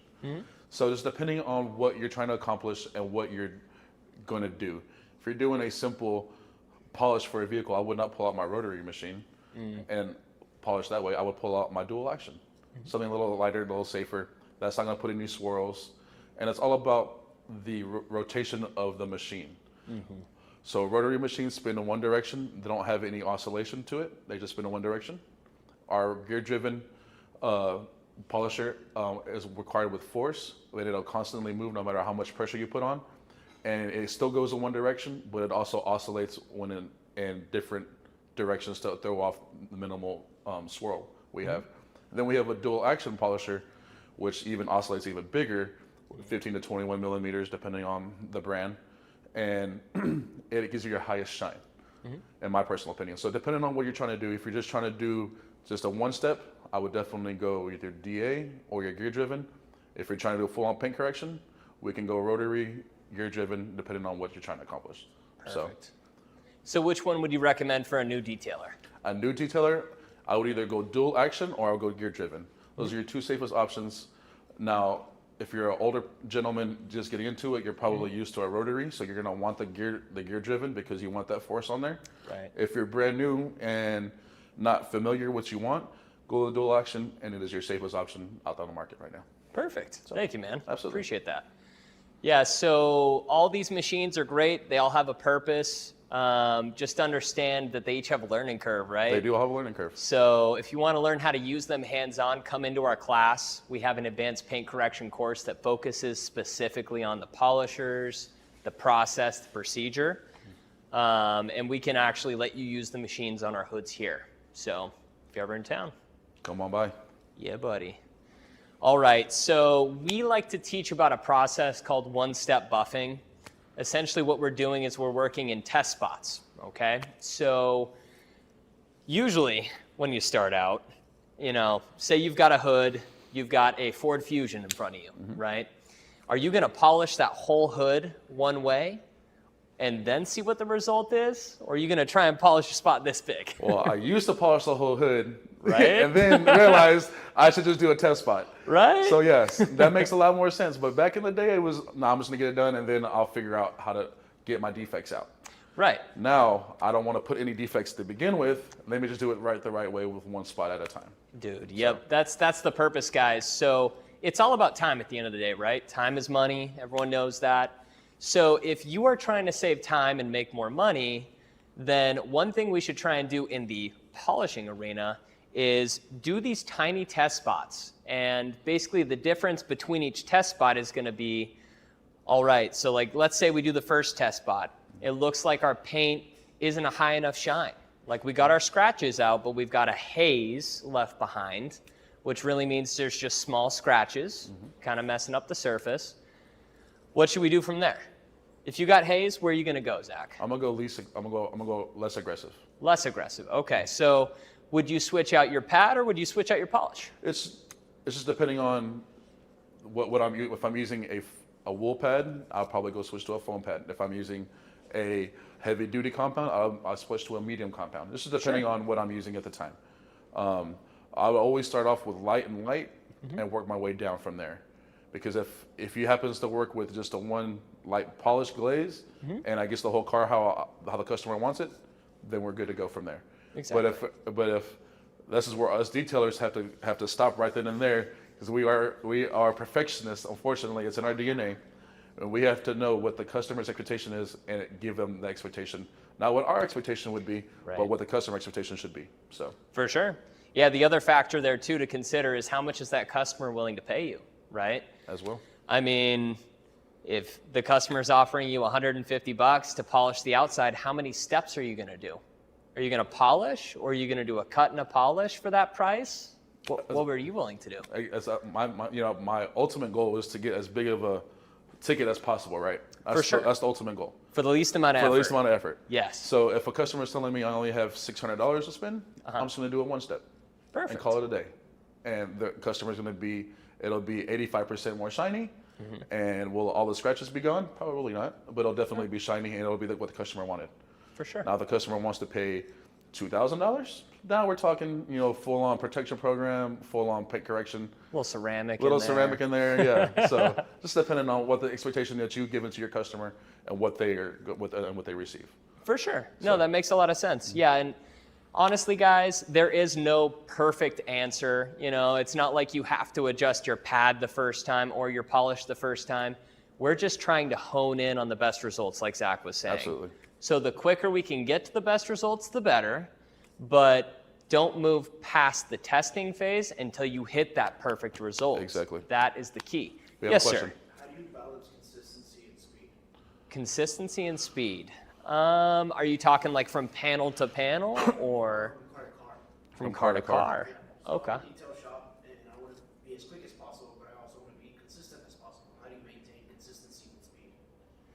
So a lot of that's going to depend on the customer. Let's say hypothetically this is a dealership, right? So they want to pay you bottom dollar, and they want the result to be pretty high almost every single time. So that's where you'd want consistency. So typically, to get that level of consistency, you're still going to do test spots because the paint on an Acura is different than the paint on a Toyota, right? Absolutely. And on top of that, we need to find the quickest single stage. So say that dealership wants it quick, cheap, and easy, and consistent. We're going to give them a polish that has a wax built into it, and it's all going to be about bringing shine out. It's not really going to be about scratch removal. Absolutely. Because scratch removal is something that is very vehicle dependent and a lot more time intensive than just bringing a shine. Cool. Thank you, man.